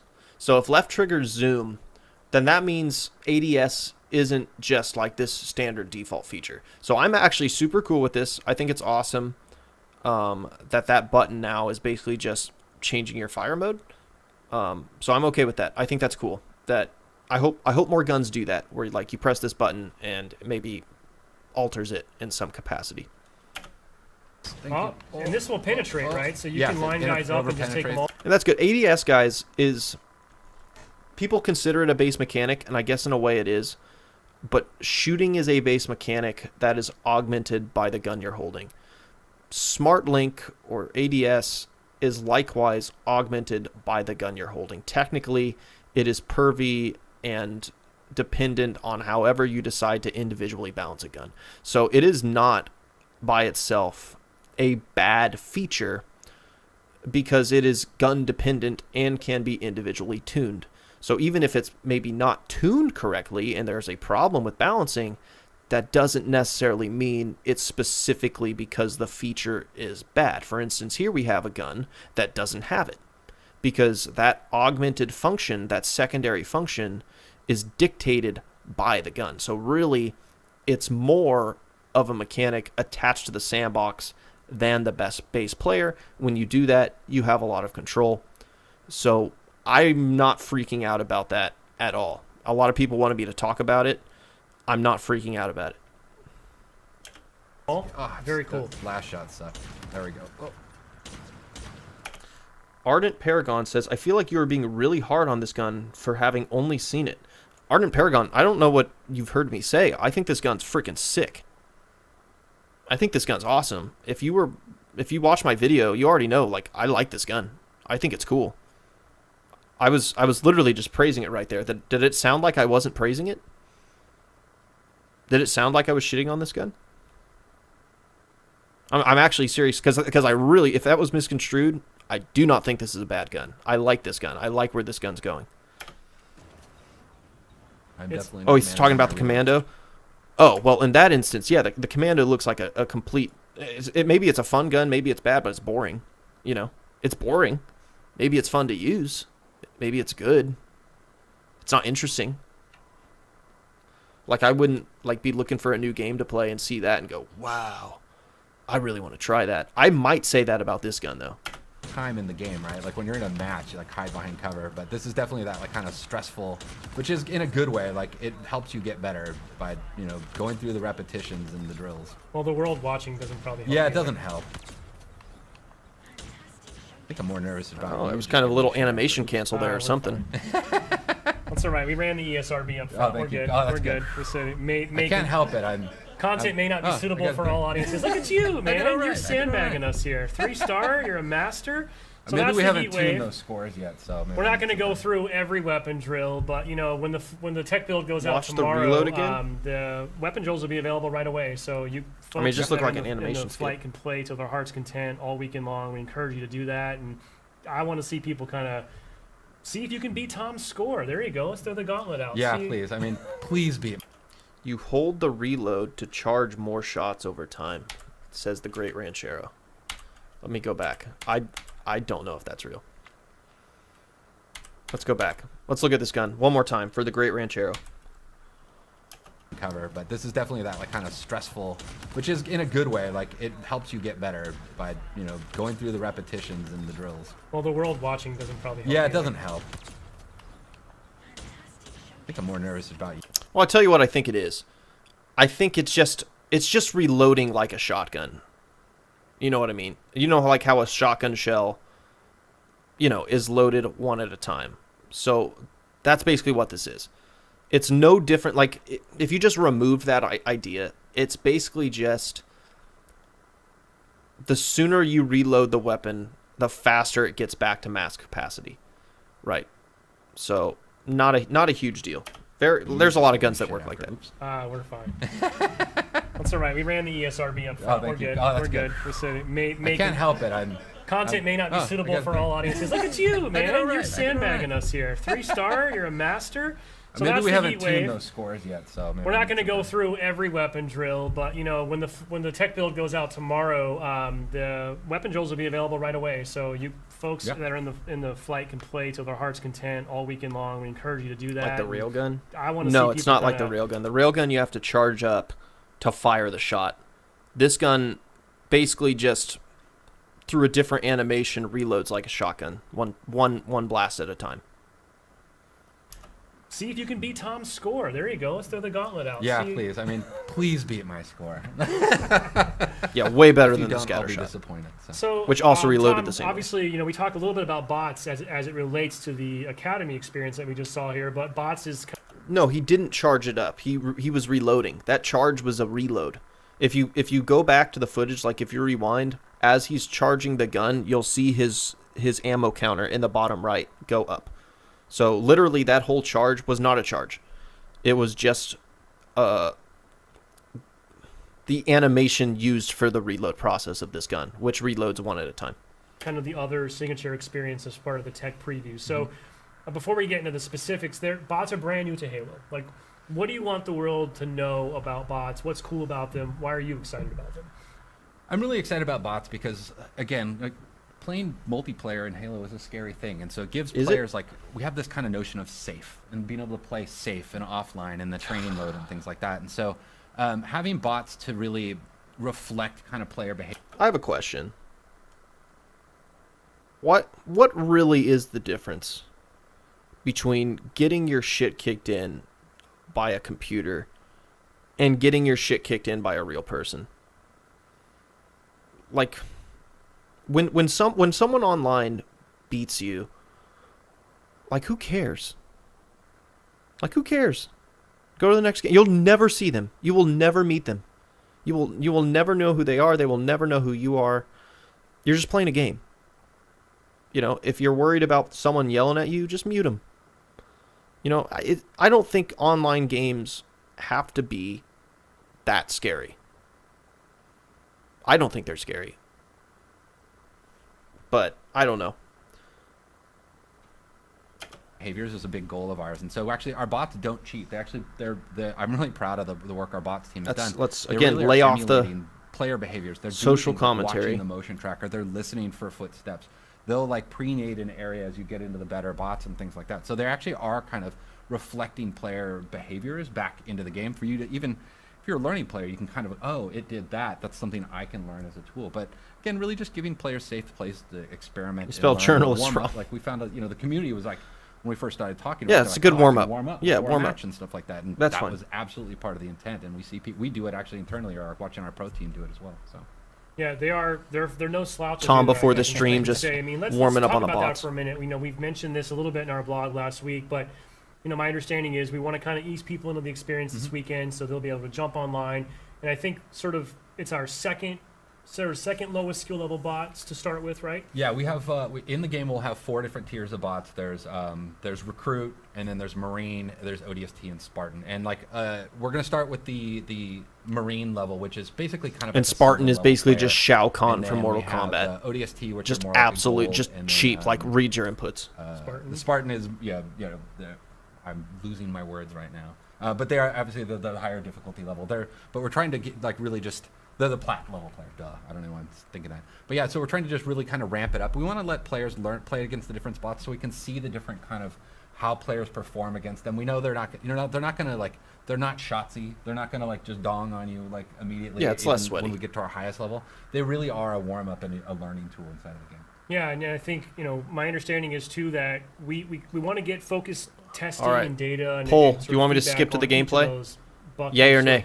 You just mentioned the bot sort of skill levels. So if, for example, we get enough engagement and the collective community slays enough bots after we go live on Thursday, my understanding is, okay, cool, you guys have No, passed I don't want to phase get one into now, social right? commentary So then we're going to because kick off and escalate and sort the of raise entire difficulty chat up gets and introduce polluted the by ODST it, bots. So and it's completely our hope and irrelevant, and it expectation goes is off on that tangents. everyone out there is playing so much, we're getting all the data that we need, and we're just going to keep Not that ratcheting I'm it up with the fearful goal of it. Let's hope by Sunday Here we we've go. got Spartan at large.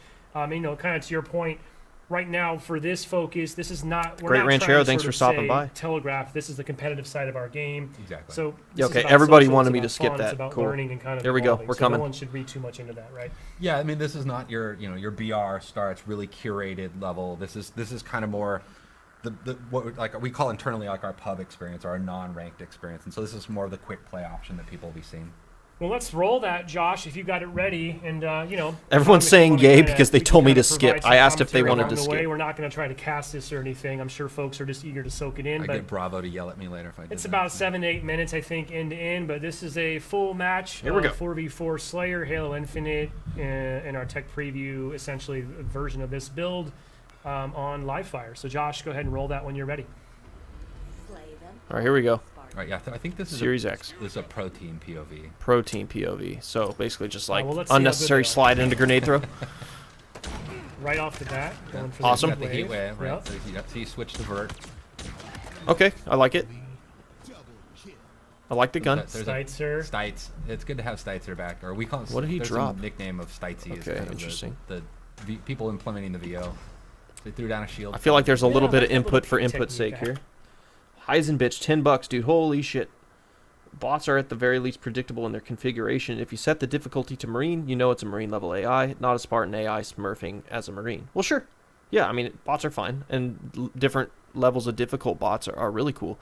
Also, if you could configure bots in custom games, that would be awesome. Like, you could, like, in a way, you could have, you know, some of those AI that people have been craving for. Like, you could create, like, infection zombie holdouts where your team's just in this bunker and the other team's filled with bots and they're just, like, assaulting you. Like, you could do cool stuff with it if they really, really expand it. I don't have a problem with bots, folks. I really don't have a problem with bots at all.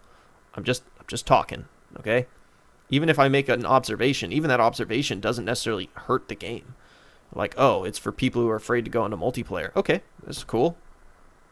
Maybe I don't think that's a big deal. It doesn't mean it doesn't fix it for the people who have that issue. And it doesn't mean that the feature can't be utilized by other people. It's not a bad feature.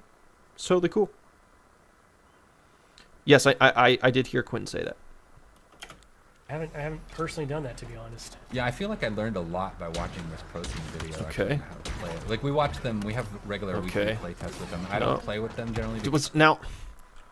That was interesting. Give me a sec. Actually, and how to play it. Like we watch them. We have regular weekly play tests with them. I don't play with. Okay, so them I thought generally because he got a they're hit marker so with the good, and skewer, we put our but not kind the of better kill. But I players think the hit against marker them. came from that grenade there. Also noticed that player went straight for the power weapon that spawns on this map in Slayer, which is hard for me to use, if I'm being honest. You'll see, like, I mean, Yeah, you can the see skewer front looks row, fun. that's The one of fact that they're obvious saying things it's hard to that use, we that's talked good. about it earlier. This is something that we've continued to kind of iterate and evolve, even beyond this build. I think this might be our main. I miss what they said about assassinations. Um, Well, Power we'll talk weapon about that spawns when there. it's over. Needler looks fun. Skewer is, That looks like the Needler to me. It's satisfying as heck, but it's hard for me to use. I am worse at that gun than I am at the commando rifle for sure. When you hit a target, like especially a vehicle, it's super satisfying. Alright, so spectating. So this is hit markers will not be in competitive. Quinn Del Hoyo confirmed that. Okay, let's go back here a sec. Let me see if I saw this right.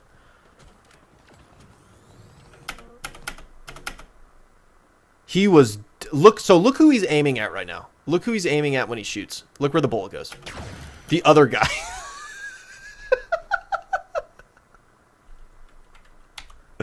Look at this. God. Okay, so purple's in front. Red reticle's on purple. He's looking at red reticle. He's looking at purple. He's aiming at purple. He's firing at purple. Nah. Shoots the other guy. Hey, what's up, Multi? Thank you. Appreciate it. Majora Z says the AR didn't have a headshot indicator on the impede player. I know some will be glad, but I like autos being more than spray and pray. I have a weapon video where I'll talk about that. I don't think you have to make autos necessarily good at killing or headshot capable to make it a good, viable gun. I think there are other ways of doing that. And for instance, they do have an automatic that's headshot capable. The Commando is headshot capable, clearly. It's like a precision automatic hybrid, right? So they already have a gun that does that. I feel like if you let the AR do that too, only it's like the same functionality but with way less or a way bigger room for error, where it's got a way faster fire rate and a bigger spread, then I think you're just kind of homogenizing the guns if you let that happen. I want them to have an actual skill gap and be engaging to use, giving them locational damage, especially even on shields, like in the Halo 5 beta. It helps with that. I just think the weapon is, by its definition, imprecise, or at least this particular automatic is. So I don't know if we need to make a gun that is, by its design, not precise, give you bonus damage for hitting someone in the head, when a lot of times you're going to hit somebody in the head on accident.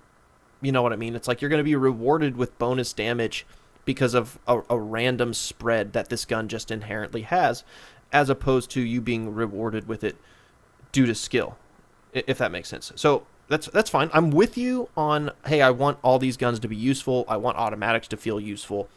I just think the only place we disagree is with how we achieve that, and I don't necessarily think it's like, hey, let's make everything headshot capable is the solution to that. Let's see. Yeah, that's a glitch report. I just literally just saw that in real time. Let's see. Let's keep going. Heisen bitch, please. Please. Save your bank account. No, he's not dumb. You know, he's not dumb. He makes a good point. Like, you don't want a gun to be useless. Video playback speed under settings. Yeah, I know. I probably won't need it. I have super eyes. Tried for it. I kind of want to watch this real time. I might break this down later. Okay.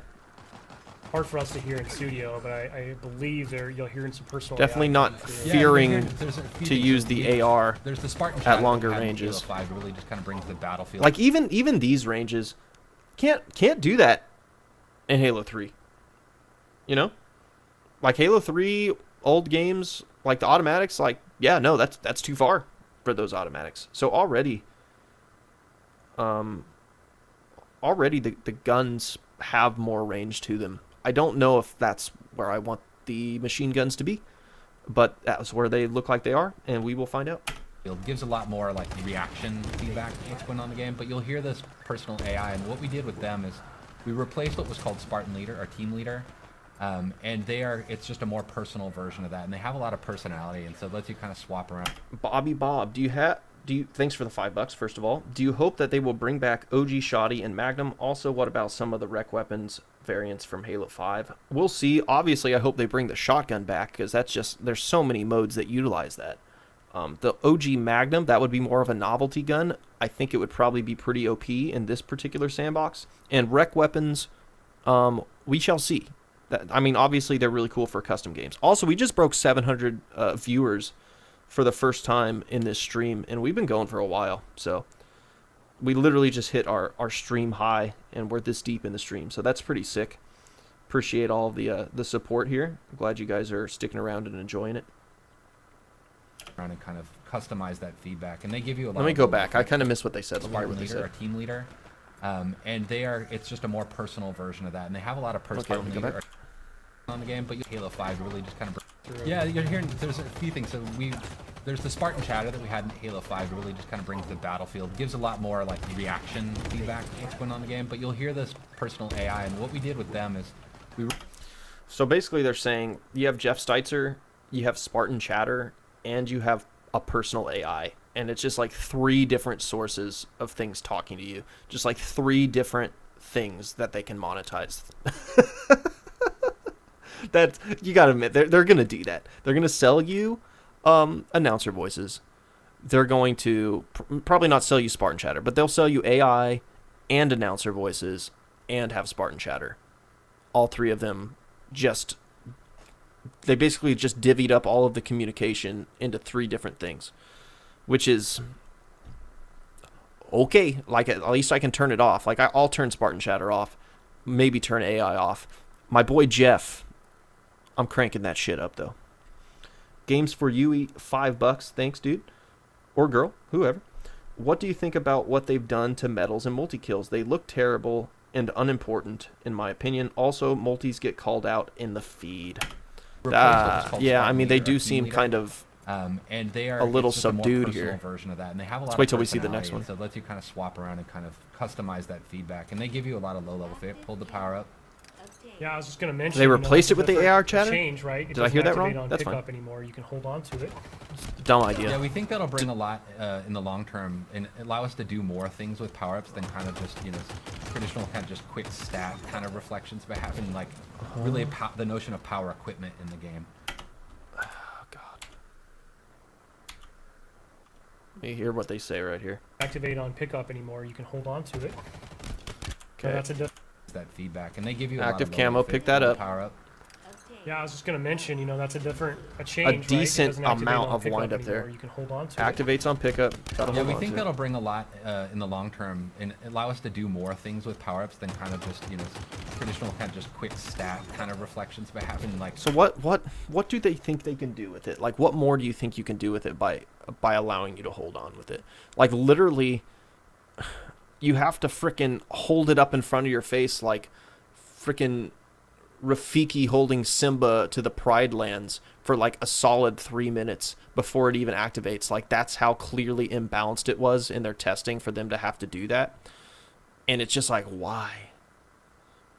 My idea is that they did it to fill out a relatively small roster of items. And it's like, no, like, you already have a set of abilities that you activate when you want. Like, it's okay to also have traditional power-ups. We've done that before. We've had equipments and traditional power-ups. I just don't think it's going to add that much. And I think there is potential to annoy people. Really the notion of power equipment in the game. Yeah, a clutch overshield One deployment. thing That we would won't be see really from fun and fair. In this point of view, I really love the visual language that you and the team have introduced. It's very obvious when someone's pocketing a power up like that. You'll see a glowing trail Yeah, there's behind like a them. contrail behind. So I it. think Yeah, that was a I big think thing, is everybody's making hidden sure on we motion could sensor telegraph unless that you're sprinting. information. That was Yeah, there is a trail. Making that switch, there was a lot of critical lenses on making sure that there was at least a readability. Yeah, so it's like you have to be able to read it. They had to create this little trail for you. They're probably going to have to do a bunch of stuff with shield flares to make sure that your OS and your shield flare aren't contradicting each other. You're going to have to, make sure that it takes long enough to deploy to where you can't just use it to win every single fight that you have it in. There's just like, it's like, look at all of these different checks and balances that they had to do for this mechanic, because it most likely very clearly doesn't work very well. And it's like, okay, well, is the benefit worth all of that effort, even if it's not broken now? I don't know. Just seems like a little much. And here's the thing. I was watching this gameplay, and people would point out to me, like, oh, there's a little trail following somebody, and I'll look for that now. But when I was watching the footage, I didn't see that trail. Like, I didn't pay attention to that or notice that or go, oh, he's got OS. So there has to be ways to teach players that that's what that means. So now it's sort of that risk reward, right? Do I hold this and wait for that final It's like they push? created a Do I problem burn and it then now so I don't had lose like it? 8 Yeah, different you make a lot checks of to make choices sure that way. Like I sometimes will pocket it to and making think sure it I'm doesn't work. Okay, so let's go what they think is all of these great plays. switch. There was a lot of critical lenses on making sure that there was at least a readability to it in the gameplay. So now it's sort of that risk reward, right? Do I hold this and wait for that final push? Do I burn it now so I don't lose it? Yeah, you make a lot of choices that way. Like I sometimes will pocket it and think I'm getting cocky, and then I'll lose it, and I'll give like overshell. That was a dope. I'll give the OS to the enemy, which is super risky at that point. Yeah. So the risk reward.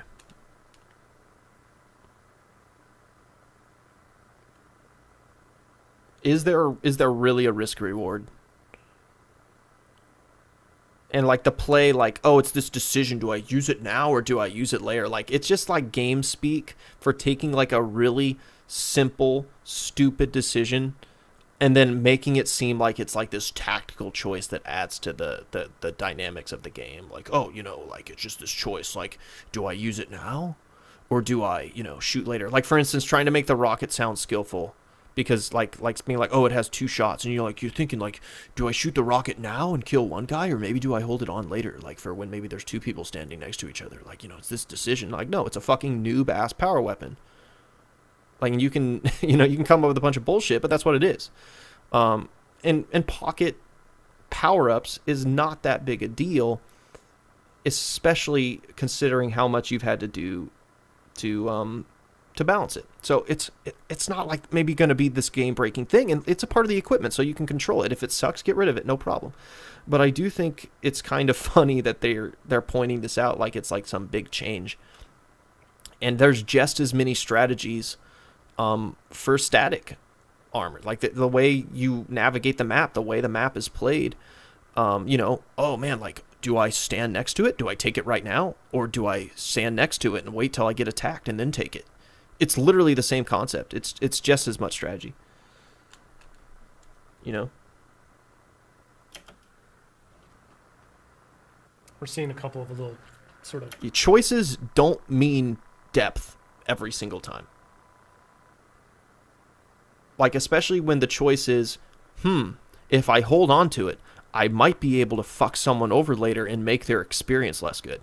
Because if you ever activate an overshield out of nowhere, it's going to frustrate people. And yeah, you can say like, oh, what if you have a power weapon instead? It's like, that's fine. That's a lot more readable than just like a little golden trail. And you still have to aim the power weapon. The thing is with an OS, as it's charging, assuming it works like it has in past Halo games, you're invulnerable while that's charging. In a classic Halo where OS was static, even just being in an area where OS spawns, like, hey, that's going to be a thing. If that's up and someone's camping it, they're going to use that to their advantage, right? So you might like preemptively nade that spot to get some damage done so that they take the OS and take it. And then when you enter combat, it's like, okay, I can do damage now. But if they're activating OS mid-fight, it's actually like armor lock, but worse, because they're invulnerable and they're shooting you. So it's one thing if like they have a power weapon and they kill you with that gun. It's another thing when they nullify your ability to do anything. When you're just sitting there and you're just like in this perpetual cycle of feels bad for the duration of that encounter as you sit there helpless, and they could literally just walk up to you and punch you and you can't touch them. So that's why I'm slightly worried. Late night, amen about the stupid pocket power-ups. Glad you're here, dude. Hope you got into the test, because I would love to play with you this weekend. What do we call those? Tutorial tips popping up there, which you can turn off in the settings. Yeah, you can turn them off, but on they're death tips is what we call them. Giving a little bit of feedback, about the type of weapon that killed you, or like how you can respond better. That's fine. Okay, that was nice. I'm not sure at this point the pro team needs to know that, like, hey. Yeah, exactly. Or like, just opt out if you don't really care. Sock eater. No, but I think you are oversimplifying it. I try to think of how it could be used and not if it is better than the original. So come up with something interesting that you think it will do. And not just interesting, but something that makes the encounter for both players better. Like, think of something that is interesting, a way that you could use it where the other player isn't sitting there thinking that was the dumbest thing I've ever seen in a video game. Like, can you come up with a way of using that ability where it doesn't feel like the other player was cheated? And that's the main thing. You have to find a balance of empowering a player without making the other player feel really, really bad. For instance, the sniper rifle. You feel really, really good when you use the sniper rifle, but when you shoot somebody in the head, the person who got shot goes, that was a nice shot. You know why? Because they know that weapon is hard to use and that you probably earned the kill. About it, if you don't need that information, or it makes you feel bad, as some people might feel.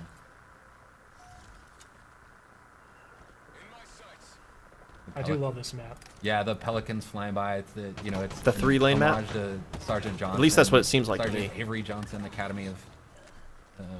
So it's kind of cool just to kind of pay homage to one of ours and everybody's favorite character inside of the Halo canon. By the way, whoever this player is controversial opinion.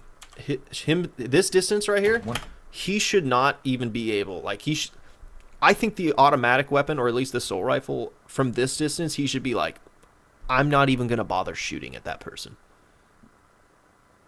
In my opinion. People are going to like, oh man, like making players feel helpless. Like, switch to your pistol.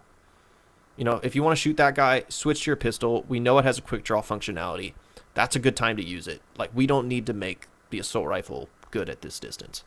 It's okay. Like, it's okay for guns to not be good at everything. One of ours and everybody's favorite character in the set of... OS now rewards people for good cover fundamentals. So we're rewarding people with a win for fundamentals? Let me think. You did fight to pick it up, so you could argue that it's meant to be OP, like the sword in Halo 2. You fight to pick up the old overshield. I'm going to read a few of these.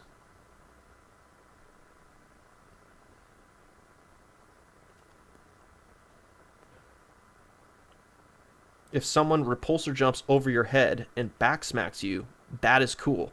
100%. Great example. If someone does that to me, like if I'm fighting somebody and they repulse themselves off the ground and 360 backsmacks me, you know what I'm gonna do? I'm gonna tip my cap. It's like, yeah, that was an ability. You had an advantage over me. You did something, but you know what? It was badass. Like, that was cool. And there was something I could do about it. I could not have been a fucking idiot to keep that from happening, but you did it, and you got me, and I tipped my cap. Overshield? Can I run away? Is it even possible for me to run away? No, I'm dead. Getting sniped doesn't always feel good, doesn't always need to be good for both parties. No, but as a rule of thumb, if every mechanic you have in your game is always one-sided good, then yeah, that's going to be a problem, because it's just like taking turns feeling bad.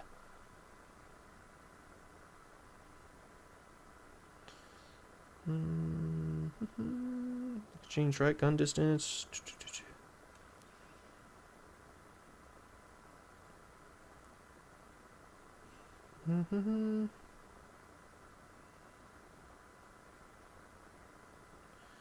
Do you realize how hard it will be to hold on to an overshield? If you pop that 1 minute later against someone later who is not ready for you, then that is the reward.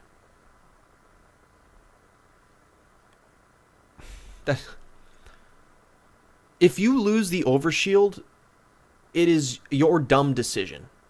You cannot outplay the overshield. You know what I mean? You can make somebody misplay, but you cannot outplay it. You cannot counter it, per se. You see what I mean? Like, you can kill them before they activate it, and that's their mistake. It's like, hey, they pushed it too far. But they have to misplay. They have to make a mistake to not utilize it. You can't see it and go, I'm going to play around that. You know what I mean? Like, I could see somebody with a rocket and be like, I'm going to run away. I'm going to try and stay out of distance, because obviously they're going to try and aim for my feet. If I keep up the high ground, it's harder for them to get the splash damage off. It's harder for them to hit me with it. Like, you can at least somewhat play around a rocket. Now, obviously, you come around a corner, someone has a rocket, you're toast. But with an overshield, like, even if you know they have it, you're basically like, well, I either have to kill them in one shot, or I have to hope they fuck up. For the Halo cannons. By the way, whoever this player is just getting active camo every Okay, pick up. slot. Okay, now there's something. There's something.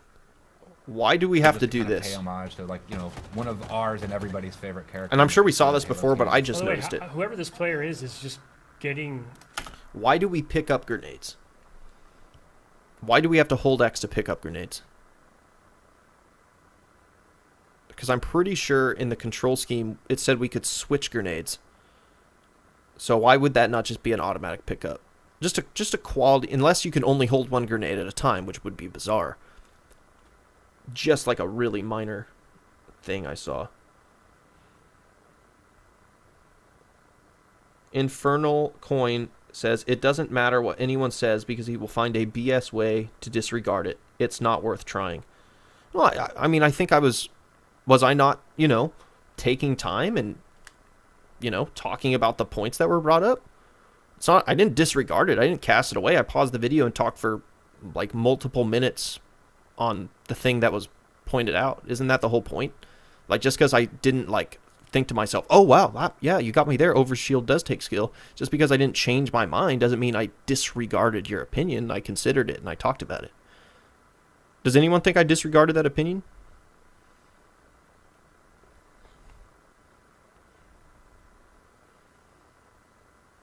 Sock Eater, the problem is I'm not saying it's not useful. I'm saying it is useful.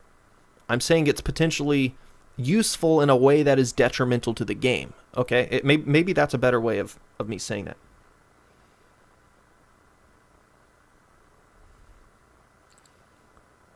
Yeah, I don't always think power-ups felt good either, but at least power-ups in their previous incarnation were always very, very predictable. You could time and know exactly when they popped up, and if you saw someone standing next to one, well, you could almost guarantee what they were trying to do. They were trying to bait you into a fight, do as much damage, take a little bit of damage, and then pick it up to get the invincibility bonus, right? Because it would recharge your lost health.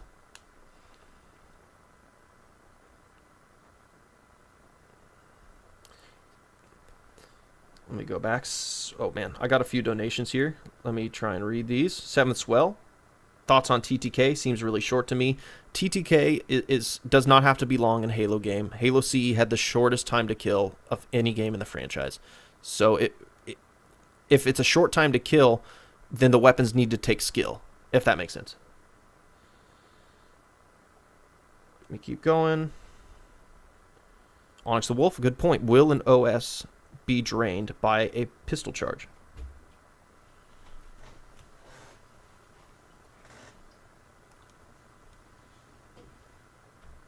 Okay.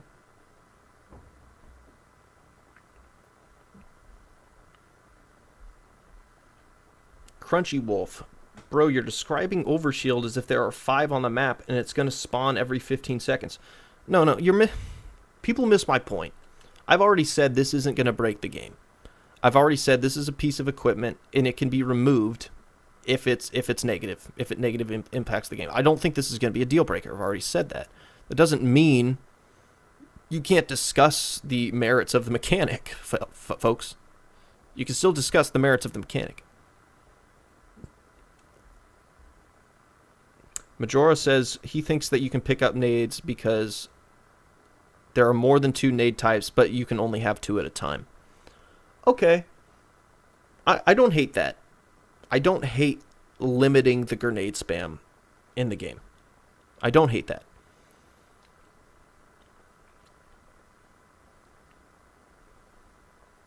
Sorry, I'm catching up to the comments here.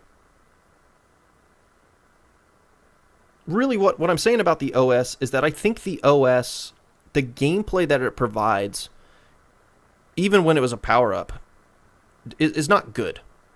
Like, it doesn't, it's not like, it's not a good thing. Like, it's a passable thing, it's a forgivable thing, but it's not good.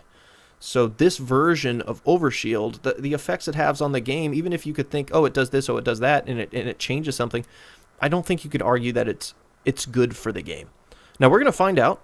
You know, we got the preview. We're gonna find out how useful and how abusable it is. But I think if you went into it with the mindset that I'm going to put myself in situations where I can abuse this thing, then as long as you don't misplay, you can damage the fun of your opponent, whatever that situation is.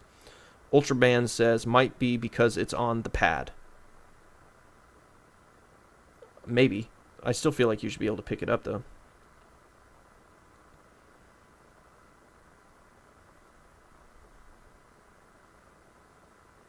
How detrimental can a single overshield that'll spawn like 2 or 3 times be? Crunchy Wolf, again, dude, I already said it's not going to hurt the game. And I already said that the reason we're talking about it is the principle. Right? It's like, okay, well, can we learn from this to not fuck something like this up in the future? Not even saying it's a fuck up. You know, it's like, why praise it? It's like, oh man, like, okay, you want to play devil's advocate. Who cares about the grapple hook? Like, why would we even hype that up? Why would we even be excited about the grapple hook that's only going to affect maybe 2 or 3 encounters a game? Why would we be excited about the repulsor that's only going to affect 2 or 3 encounters of the game? So, like, we diminish every single bad thing by saying, oh man, it's like 1 overshield, maybe 3 encounters are going to involve it, but then we'll freaking like cream our shorts over a grapple hook that's going to impact the game like just as much, like equally the same amount. So if we can praise the grapple hook and its impact on the game, we can, you know, critique the new overshield, which is an invincibility, a temporarily invincible player. That's what it gives you. And it gives you twice as much health. Like, come on, dude. Like, it's not that big a deal. But, you know, think about the broad picture there.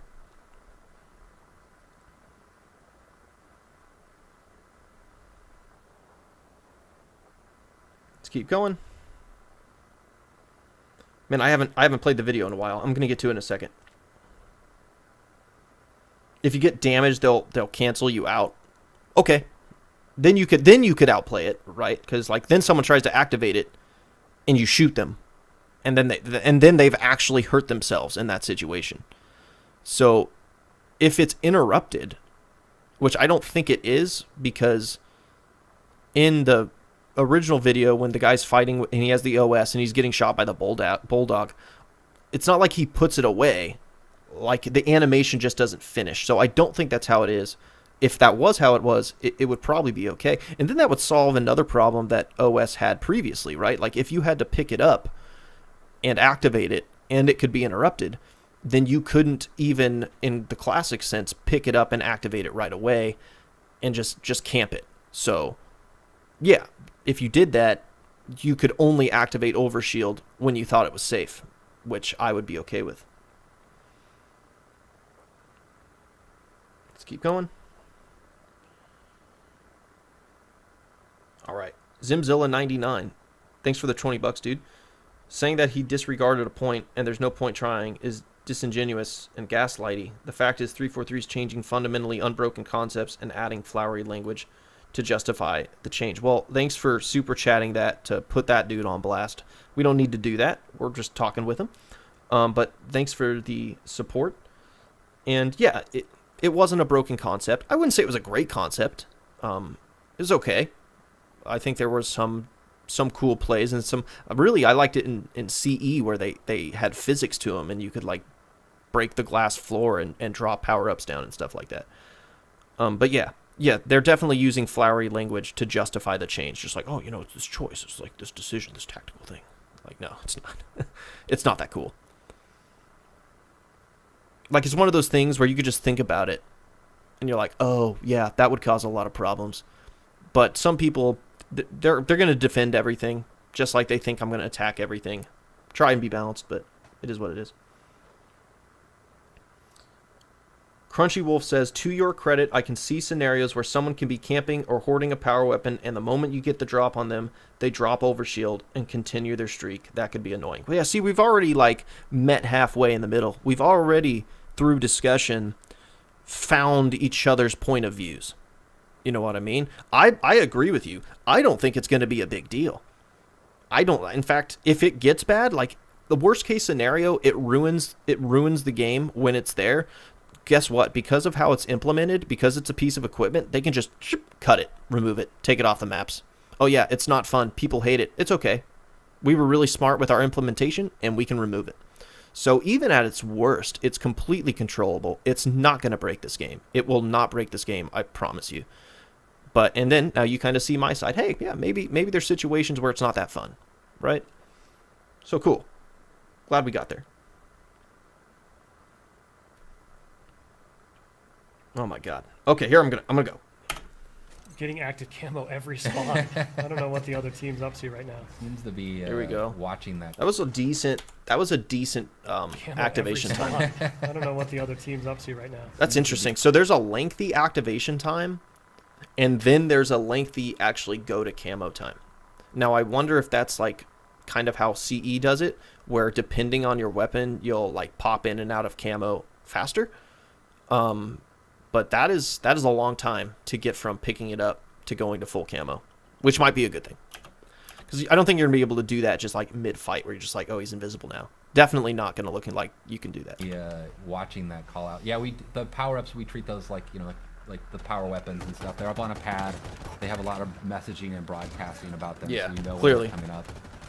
Yeah, they're definitely trying to make it known like, hey, these things, we know they're a little controversial right now. We've tried really hard to make them not suck. So that's good that you tried to make them not suck, but principally, it was a mechanic that you had to work very hard to make not suck, assuming they don't suck, because we haven't played them yet to confirm whether or not they suck. Tomfoolery. Thanks for the $10, dude. Hope for an option to reduce UI noise. I don't like the screen clutter for hit markers, player outlines, and directional indicators for enemy fire grenades. Kind of redundant in Halo. Me too. But at the same time, if they've designed it to where you need those things and it puts you at a situational disadvantage, I'm going to feel like I need to leave them on. Now, your Spartan AI will tell you. Colored that, right? shield Yeah, flares. Spartan AI calls it out as well. So there's a lot of Kinda weird. information just kind of driving feedback. So here's something. It calls it out as well. So there's a lot of So we're playing this game, right? The outlines are on. This is just one example. Do we know whose team that guy's on? Are you 100%? Let me know in the comments. Are you 100% positive you know whose team that guy is on? I'll wait for a few comments to run in.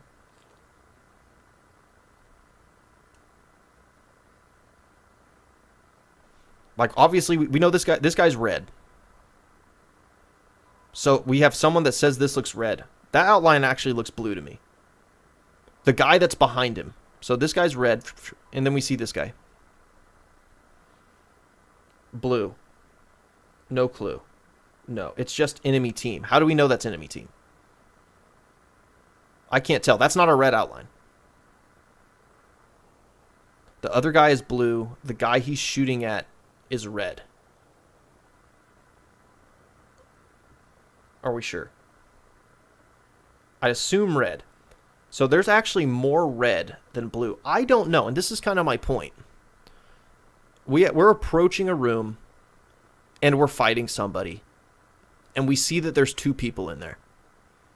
And at this freeze frame, I'm looking at two people, and I do not know if I'm looking at two opponents or one opponent and a teammate that's coming up from behind to help me.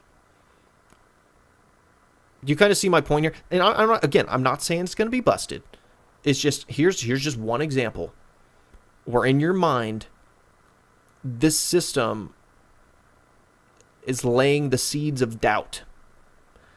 I don't know. I'm looking at it still, and I'm not 100% sure. And maybe when I get familiar with the game, I'll be able to look at something like this and go, hey, yeah, no, I know what this means. I know what that's supposed to be. But I feel like we're having to figure out threat identification through deduction rather than just like this upfront visual, oh yeah, I know this guy is on my team because this is the color he is. Or I know this guy is an enemy because this is the color he is. Instead, it's like, well, he doesn't have this and he doesn't have that and he's coming from this and he doesn't do this, so he must be that. And it's just so much more things you have to process to try and even deduce what this person is. Scape Nation, thanks for the $3. Multi-team will be such a mess. Who knows? So does that make a little sense? You can see that it's blue. Let me try. information just kind of driving. Nope, he just started shooting at us. You saw that, right? I'll tell you that, right? Yeah, the Spartan AI calls So that's it out red. as well. So there's a lot of information just kind of driving feedback. Get the stick there. You can see like there's the weapon racks. You'll see. Yeah, see, that was a bad guy. That was an opponent. Tomfoolery, thanks for the $3. What happens to the red names above? That was an opponent. That was literally an opponent. No, you couldn't make the same argument about colors. Look at this. Now, your Spartan AI will tell you that, right? Yeah, the Spartan AI calls it out as well. Look at this again. There's a lot of information just kind of Look, he's shooting at us, driving feedback. right? That guy's still alive, There. right? And here's the thing. On the radar, you know where your opponent... I'm assuming these are teammates. So this mark, and this mark, and this mark, that's showing you where your three You can see teammates like, are, like there's the right? Right? Because right here, we see our teammate in blue. That's our teammate. about them, so you know when they're coming. We know we have a teammate here, right? That's a teammate. This marker is pointing to this teammate. So we know that these markers are our teammates. Now, your Spartan AI will tell you that, right? Yeah, the Spartan AI calls it out as well. So there's a lot of information. Right. So what I'm going to have to do here is, because right now I'm looking at that guy, I got no fucking idea. It almost looks blue to me. Okay? So now, again, I can figure it out. I can deduce. I can look at my menu. I can look at my map down here, and I can be like, as I'm getting shot, okay, so I have a blue teammate down here, and I don't have a blue square over here, so that guy must be bad. And I'm dead. Or I'm almost dead in this instance.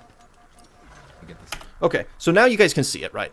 Like, me talking about this, I'm not crazy, right? Like, some of you people who are skeptical, who are like, man, you're just complaining about everything, it's going to be fine, it's going to be no problem. You guys saw that. Right, that's a live example. That is full gameplay. That is just moment to moment. Half the people in chat thought that was my teammate or this player's teammate running up. Okay? So I'm not fucking crazy. Like, I'm not trying to shit on this game. I'm trying to give feedback. I'm trying to give my opinions on things that I think might be concerning. And when you have that, and I know I'm standing on this. I'm staying on this for a little bit longer than people want me to. Now, your Spartan AI All right, but there's a red guy. Yeah, okay, Spartan AI there's a calls red it guy. out as No well. problem. I'm There's a shooting lot a of red guy. information. There's a guy in the background. I got no clue. I have no clue. Okay? And when you have that, for the sake of customization options that are particularly monetized, come on, guys.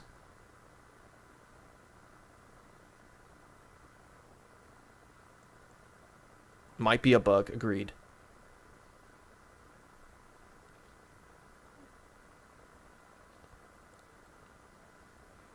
Yeah, no, we already pointed out you can find out where teammates are. But that's kind of my point. It's not like, I'm not saying it is going to be impossible to tell people apart. My point is that you will have to tell people apart through deduction. You will have to literally, like, scan the 4 or 5 different elements of your HUD and piece together information at like a rapid pace to be like, that is not my teammate. And that's a problem. Because it used to not be that way. It used to be like, this guy's red, this guy's red. That's it. This guy's red, that guy's red. Now it's, this guy's red, this guy, I have no idea. Okay, let me check my map. Let me check my HUD. Let me see. Oh shoot! I'm getting shot by him. He's shooting me. He's shooting me right now. Look at him. He's shooting me right now. Oh god. You know. So I hope that makes sense. You can see, like, there's the weapon racks you'll see in the level. Heisenberg, bitch, thanks for the $5. Keep in my mind that ally outlines are visible 100% of the time. Background, yep. What's cool You about remove them is, team like, colors to show before off you might coding. run past where a weapon would spawn and then not realize that it's coming up in 2 seconds, and it could change your choice and like how you deal with it. Like when we playtest this Jackson morning, I died, thanks for the stopped at $5, one dude. point on a weapon rack because I was like, oh, it's like 2 seconds out. I might as well wait for it and switch out my pistol, which Couldn't tell that was the I enemy. think I'm just Yeah, I couldn't telling either. everybody that I'm really bad with a lot of the guns in our game. No, guys. Someone said that was not red. I know that's not red. What I'm telling you is, in past games, it would be red, and you would be able to identify that immediately. At just like a primary glance. You know, sometimes at my work, I wear a badge. If I go to the grocery store right after work and I'm still wearing my badge, people will ask me for stuff. My uniform doesn't look anything like it. My badge doesn't say I work for that grocery store. But your primary glance, they just see khakis and badge. And it just identifies with them. They're just like, oh yeah, that they work here, right? And if you have a threat identification system that works like that, where you just at a primary just glance, like just a glance, you know that's a bad guy. If you have a system that works like that, that's that effective, it is a huge benefit to your game. This system is not going to be like that. This system will require you to deduce whether you are firing at an enemy, and there will be various different ways. Like maybe, oh, this one's red, so I know they're bad. Or this one's blue, so I know they're my teammate. Like, I'm talking about the outlines, of course. This one, I don't know the outline, so now I got to go to my secondary check. You know what I mean? Like, just think of the time For that person to not know I worked at the grocery store, they would have to take a primary glance at me, see my uniform, see my badge, and go, okay, I don't have enough information here. Then they would have to read my badge and see, oh, that is such and such company. And then they'd process that company. And I'm going way too scientific here, but I hope you see the point. Ultraman, thanks for the $5. Honestly, I think the best solution would be to add a setting where you prefer color, can client side saturate an enemy to be to the selected color.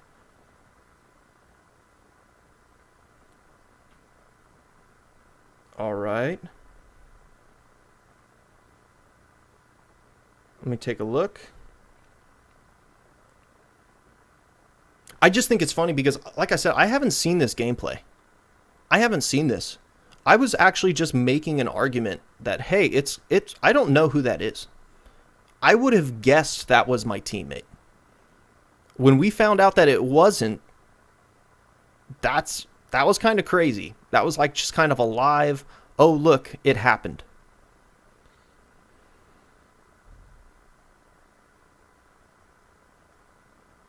Okay, we're gonna keep going. Alexander Ferreira, $10. What if only teammates had the glow? Then enemies would be easy to distinguish at a glance while keeping the new color system. Only teammates had the glow. I think they do. I think they do have the glow.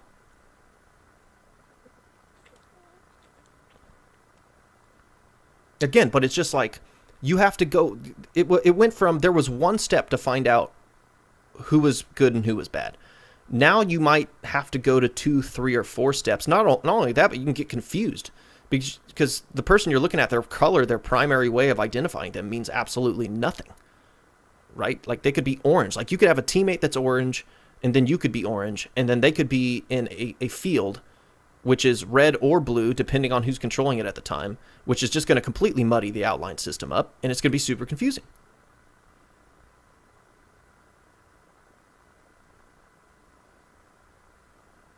Turn off enemy outlines? Like, just completely turn them off? Like, anybody that doesn't have an outline, shoot at them? It would almost be, it would be interesting to see how that would work. It would be interesting to see how that would work. Halo Love, thanks for the $17.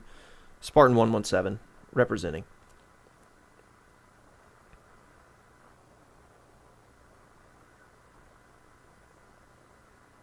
Okay, let's keep going. We spent a while on that.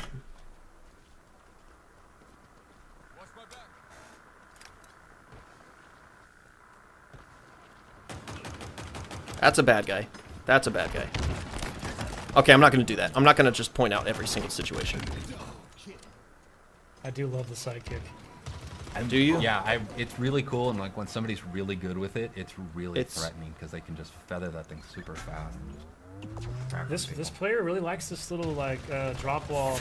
So that was just feathering and pulling the trigger super fast are two different things there. I'm sure he just got his language mixed up a little bit, but yeah, covering a post, yeah, like kind of locking down an entryway so they can watch their back. Gav Max said, dude, chill, does it really look like anyone was getting confused during the gameplay? Okay, one last time I'm going to talk about this. He probably had no idea. It just didn't happen to matter. Like, he might not have been paying attention to that. You know what I mean? Like, yeah, okay, it didn't cause him to die. But he's probably not, he might not have sat there and thought, oh yeah, that's my teammate. Or that's an enemy. He might have just been focused on the guy he was shooting. You know, it's like, it's what? How would we know he was confused? Like, how could that have been shown in the gameplay? Like, is he gonna freaking move his mouse or his stick back and forth and shake his head in the game, going, look, I don't know who to shoot. You know, would we see that? No, of course not. All right, we're gonna move on from the outlines. Disco Prince 906. By the way, what is your opinion on the shield hexagons? I prefer Halo 3 Reach shielding effect styles. I do too. Honestly, they're probably just going to sell it. Just different types of shield flares, if I don't miss my guess.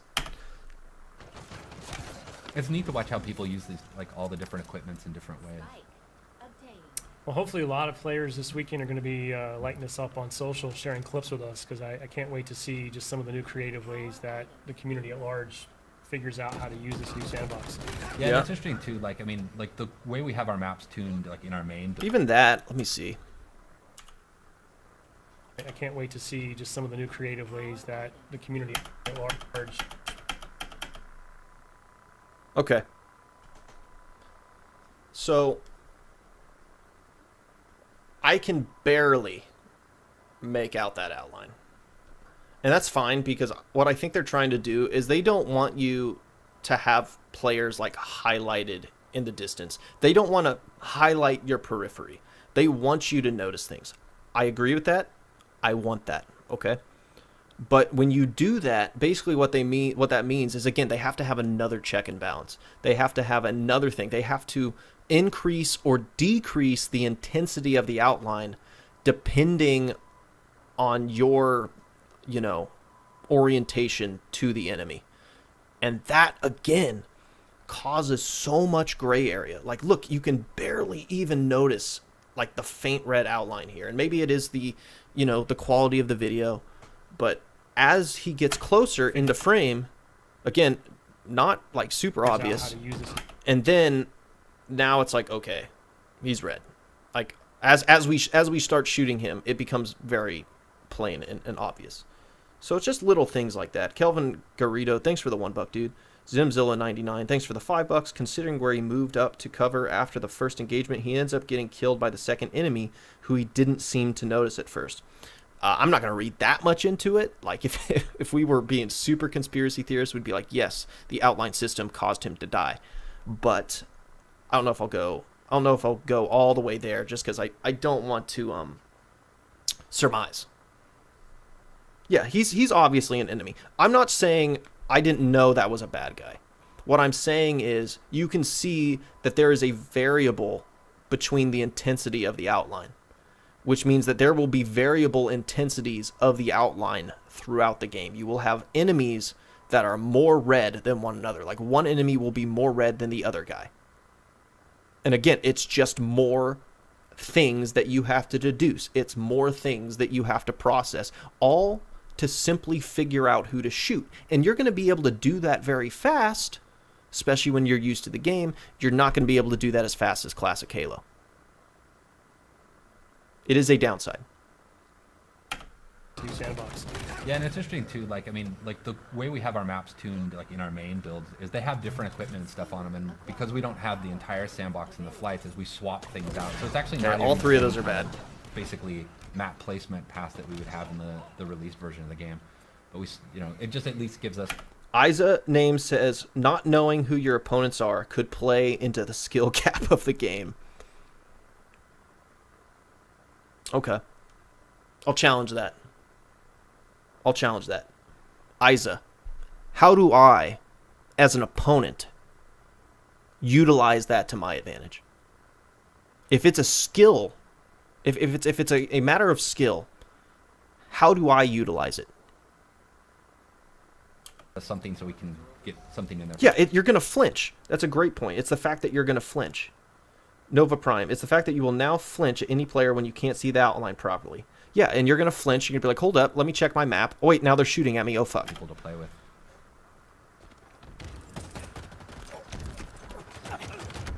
Oh, match is getting close. You can hear the music starting to kick up, kind of signifying the end of the match is coming. I do love that. Yeah, the match is ending. Multiplayer music, very cool. I'm really proud of the multiplayer music. There's a cool story about how we got to basically getting the music in the game. Yeah. And I like a lot of this game. I like a lot of what this game is showing. I spent a lot of time just talking about outlines in a game. But that's because when I discussed it in my video that I put out a couple weeks ago, I got a lot of shit for saying it wasn't going to be good. And I didn't even say it wasn't going to be good. I said it has the potential to not be good. And it was just vindicating to be watching this footage and to see that, and for it to literally play out on live stream. And it did lead us on a little bit of a tangent. I do not want people to think that I think this game is going to be bad or that nobody's going to know who to shoot. It's not going to be like that. It's just I'm criticizing the game to help it. Okay? I'm not trying to shit on it. I'm trying to help. All right, that's why I bring up stuff like that. That's why we had that lengthy discussion, because I wanted you to see, hey, I'm not just shitting on this game. I'm not just trying to hate on every single change and say every single thing is bad. I thought when that was announced, hey, that might not work out very well. Here's an example of it not working out very well. Okay? That's all there is to it. And yeah, we went on a long tangent for it, not because it's a huge deal, but again, because it's worth discussing. It's worth critiquing, and it's worth pointing out to people so that they can go and have future discussions and go, yeah, you know what? I could see potentials for that. Now I want to give feedback. Now I want to maybe try and help a little bit. Alexander Ferrari, just a tip, Favyn, use the keys to go frame by frame on YouTube videos instead of having to spam spacebar. I like to spam spacebar. It's a very visceral thing. I do know about slow-mo moving it, but it just, I like to, smack it. But yeah, But I got to be quiet because my son's sleeping in the next room. They need to add an outline thickness setting or make it so the outline gets thicker the farther the player is. See, I don't want that. I don't want glowing players out in the horizon.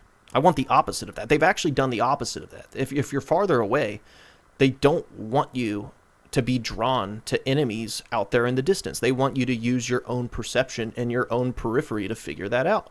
And I agree with that. I want that to happen. But now you see a player in the periphery and their outlines are diminished because they're that far away. And instead of just looking at them and being like, oh, they're red or blue, now it's like, oh, there's a player out there. They're orange or they're red and black. Okay, look at my map. Where are my teammates? My teammates, it says there's one way out there, but maybe that's not him. Maybe I better make sure. Now I got to hover over him. Now I got to wait for my reticle to turn red, or I got to wait for them to turn red. Just like little split seconds that add up and up and up, and next thing you know, he just shoots you in the head because he's got a sniper out there. I'm just saying. Let's watch out for that. If you're testing it, and a lot of people are testing this weekend, be honest with yourself. Watch out for it. And give feedback on it. really meets this tone. It's something I Do really I think wanted since Halo compression 4. is butchering the Just kind of visibility? post-rock soundtrack to the Well, multiplayer. Actually, just a Halo I'd that hope became, it was clear one of enough my to where that favorites wouldn't for matter. multiplayer. I think I had another donation. Let me just make sure. Last kill. Yeah, I did. Let me be... Sorry about that. I almost missed you, Matty Action. This color coding system seems fine enough for social playlists, but red versus blue should return for ranked playlists. If it's coded, if it's even possible in the way they've coded it, I hope so. We'll see.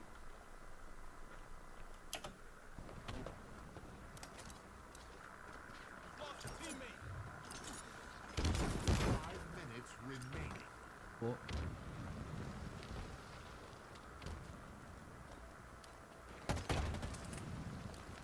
Is this guy going to be the last kill? Halo's got some Oh, drama. there we go. It is. they got There it. we Somebody go. else got it. There we go. Okay. My throat's getting sore. We only got a few more minutes of this. And you know what? Let's just finish it up. Sketch is just going to talk for a couple seconds. It's going to go. Cool.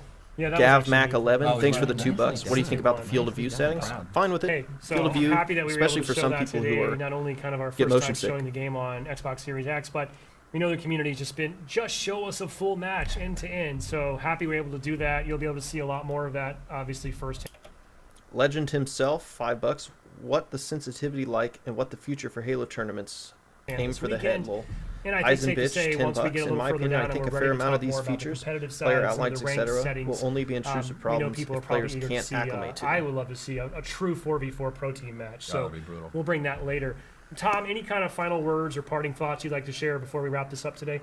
I mean, mainly I'm just really excited to finally get to put this game in people's hands. And even though it's just a tech preview, you get to at least touch the game. You get to run around. You get to experiment with the sandbox. You get to help us, be part of our team in a way. And then, just help us kind of keep building towards the next flights as we get to launch. Yeah, it's been a long time coming. We're super excited. I'll be playing all weekend as well. We'll be online playing, watching. Just wanted to go through a couple quick things right after this broadcast is over. If you want to head to HaloWaypoint.com, we have an updated blog that'll go out that'll kind of recap the official play times that we recommend for the flight experience for people who are involved. You can take a close look at some of our known issues and just kind of get a better sense of what you can expect this weekend. Also, just wanted to mention that we're also going to be flighting our next version of Halo Waypoint. So on app and web, we call it Waypoint V Next here internally. That actually will be included in this. Majora, send that to me as a DM on Twitter, okay? I'll take a look there. Escape Nation, $5 from both of you. I appreciate all the support. Man, I got a lot of donations just now. Holy shit. From what you have seen so far, do you think Infinite could be better than Reach? Is that the bar for 343 since 4 and 5 are seen below Reach? Yeah, I think if you can get a game that people would put up there... Well, first of all, some people already do that. Some people would say Halo 5 is the best Halo, so I don't want to say that. But if the classic audience could put it up there with Reach, even though there's some classic folks that don't like Reach, and I'm not going to say who they are, I'm not even going to get into that, but I think you need to make a game that people would put up there with the top dogs. Sure, that's the goal. Preview. Really cool work happening there to help really extend my in-game experience out beyond the game to web and app. You can sort of experiment with your customization, challenges. That functionality will be working during the flight. Encourage folks to check that out as well. And as a reminder, if you want to be a part of this and an opportunity to play future tech previews and flights of this nature, head to haloinsider.com, sign up. Please make sure your profile is complete. That includes, we need you to verify your email, and we need you to make sure you pick which platform you want to flight on, one or both. My throat is actually sore. We also need you to upload a DX to AG file. All the information you need and all the steps are clearly outlined. Just go to haloinsider.com, because next time we're going to go bigger. We need even more people. We got to go larger scale because we still have a couple steps to go between now and launch this holiday. And lastly, just want to say thank you to everyone. Clearly, the community, we really appreciate your feedback, your passion through the years. We know you've been eagerly awaiting this moment as much as we have. The Insider Group in particular, huge part of our MCC project to bring that game, update it, improve it, bring it over to PC. That wouldn't have happened without the Halo Insider feedback and flighting program. And we can't wait to bring that same passion and that same just devotion and desire to make the best game possible to Infinite. So I want to thank you in advance for your time this weekend, being a part of this tech preview. And that's all we got. So share us your clips online. Head to Halo Waypoint for more information. And we'll see you soon. Thanks for watching. Awesome. Oh, hug. Brotherly love. Good stuff. All right, cool. Thanks, 343, for the tech test. I really like streams like that where they're just sitting down, they're chilling, and it just feels like they're having more raw, genuine conversations. Let me go read up one comment, and then I'll flip down to the bottom, and we'll wrap it up, okay? Cosmic Fro says, criticism is great. We need critics, but we also need those who try to suggest solutions that fit the problem, and those solutions don't always lay in the past. That's all I say. But yeah, you're right. Sometimes they do lay in the past, though. And here's the thing. You said we need to find solutions to problems. I think the reason people go to the past for the solution is because they're used to not be a problem. Does that make sense? Like, it's like, hey, yeah, we're going to the past because we're trying to find a solution to a problem that didn't used to exist. So it's really easy to just go back and be like, hey, let's do this because this wasn't a problem back then. You know what I mean?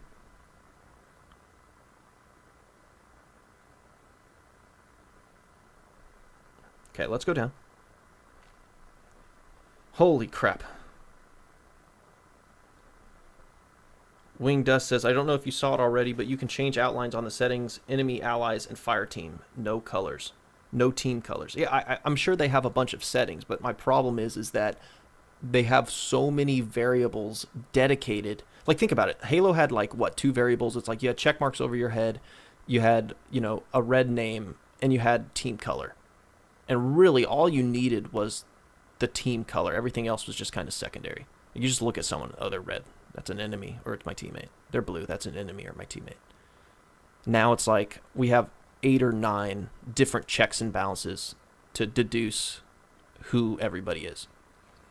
Just think about it like that. Don't even think about it like... Don't think about it as like this apocalyptic, oh my god, how are we going to know who to shoot? Just think about it from a design perspective. You had a really elegant solution. You had a really elegant method of threat identification. And now the solution is 8 or 9 different systems that you all have to look at. And you have to really look at a different one depending on the situation you're in. Sometimes you need to look at their outline. Sometimes you need to be able to look at a teammate that's nearby and go, oh, wait, so that's my teammate, and this person clearly isn't because he doesn't have an outline. Or you need to look at your mini map, or you need to look at the little dot over somebody's head. I missed what they said about assassinations. So assassinations are gone. That sucks, I guess. I mean, they were just kind of a cool thing. Really what I think they're going to do is they're going to sell them. And really that's what they should have done to begin with. Because that's something they can monetize pretty easily. Put those in your battle pass, just like assassination animations. You know?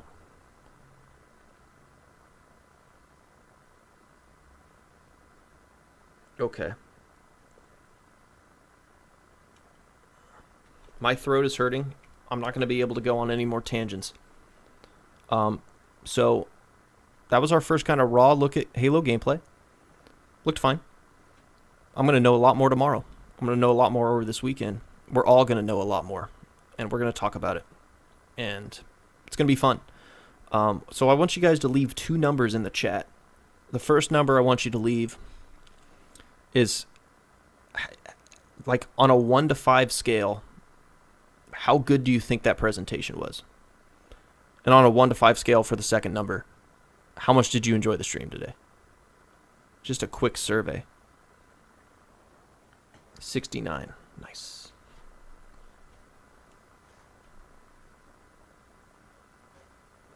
Trading assassinations for clamor is like robbing the bank, dude. 3 and a 4. 7 and a 10. 4 and a 4. 2 and a 5. 4 and a 5. 3 and a 4. 3 and a 5. 2 and a 4. All right, 4 and 5s. Awesome.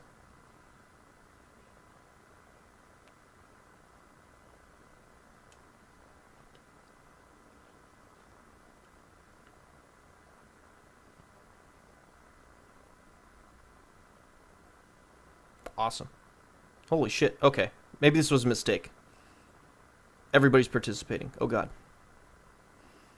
All right, we're good. We're good. We're good. We're good. It's just because it's going to keep going. Okay, I'm going to try and read the comments in between. Holy shit. Anyway, I'm glad you liked the stream.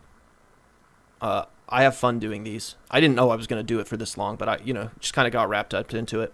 Couldn't believe we averaged, 5 to, really we averaged about 600 viewers the entire time. It never dipped. In fact, we were hours in before we hit our peak on the stream. So I was really happy with that. I was really happy with the participation, not only with me, but you guys discussing together. Obviously, thank you everybody for the donations. I'm pretty sure I read every single one, which I will always try and do. But also, you don't have to leave a donation for me to answer your question. I will read as many as I can. I will answer as many as I can. I remember back when I used to do this, I used to have like 50 viewers or something, and I could read every single comment. I can't do that anymore. I try to. And that's one of the reasons I don't usually play games on these streams. We'll watch something or we'll discuss something or we'll have something going in the background. And then I will just kind of, have something nearby where I can read the comments. And I will read that the entire time while whatever's going on is going on, or I'm pausing something or whatever. So that's kind of how I like to do things. And I appreciate it. I will leave this up as a VOD. So if you missed it, I will leave this up. It will be on the channel. And I am very thankful for everybody sticking with us. I don't know how long I streamed for, but it was a while. It was over 3 hours. Might be my longest stream of continuous talking. I'm very tired. And, yeah. Ultraman, $5 to end the night, dude. Holy shit. Favyn, remember when 5 stars wasn't a problem for YouTube? 5 stars. Like, dislike, right? I'll take a 5-star rating. No problem. If you want to leave me 1 star, no problem. If I get my hands on the tech preview, can you test the drop shield wall? See whether if you shoot through it on the side of the deployer, it also damages the shield. I will check that. I'm pretty sure it doesn't. I'm pretty sure you can shoot through it one-sided. And yes, I am in the tech preview. And yes, I will be making content. All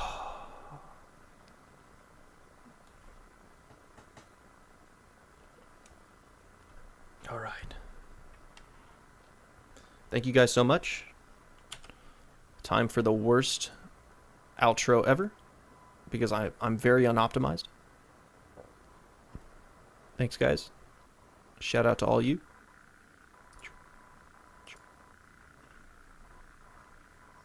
I think you can stream preview gameplay. Yeah. All right. Holy shit. Wait a second. This isn't my chat. I'm an idiot. I'm an idiot. That's their chat. I'm stupid. That's how you know I'm tired.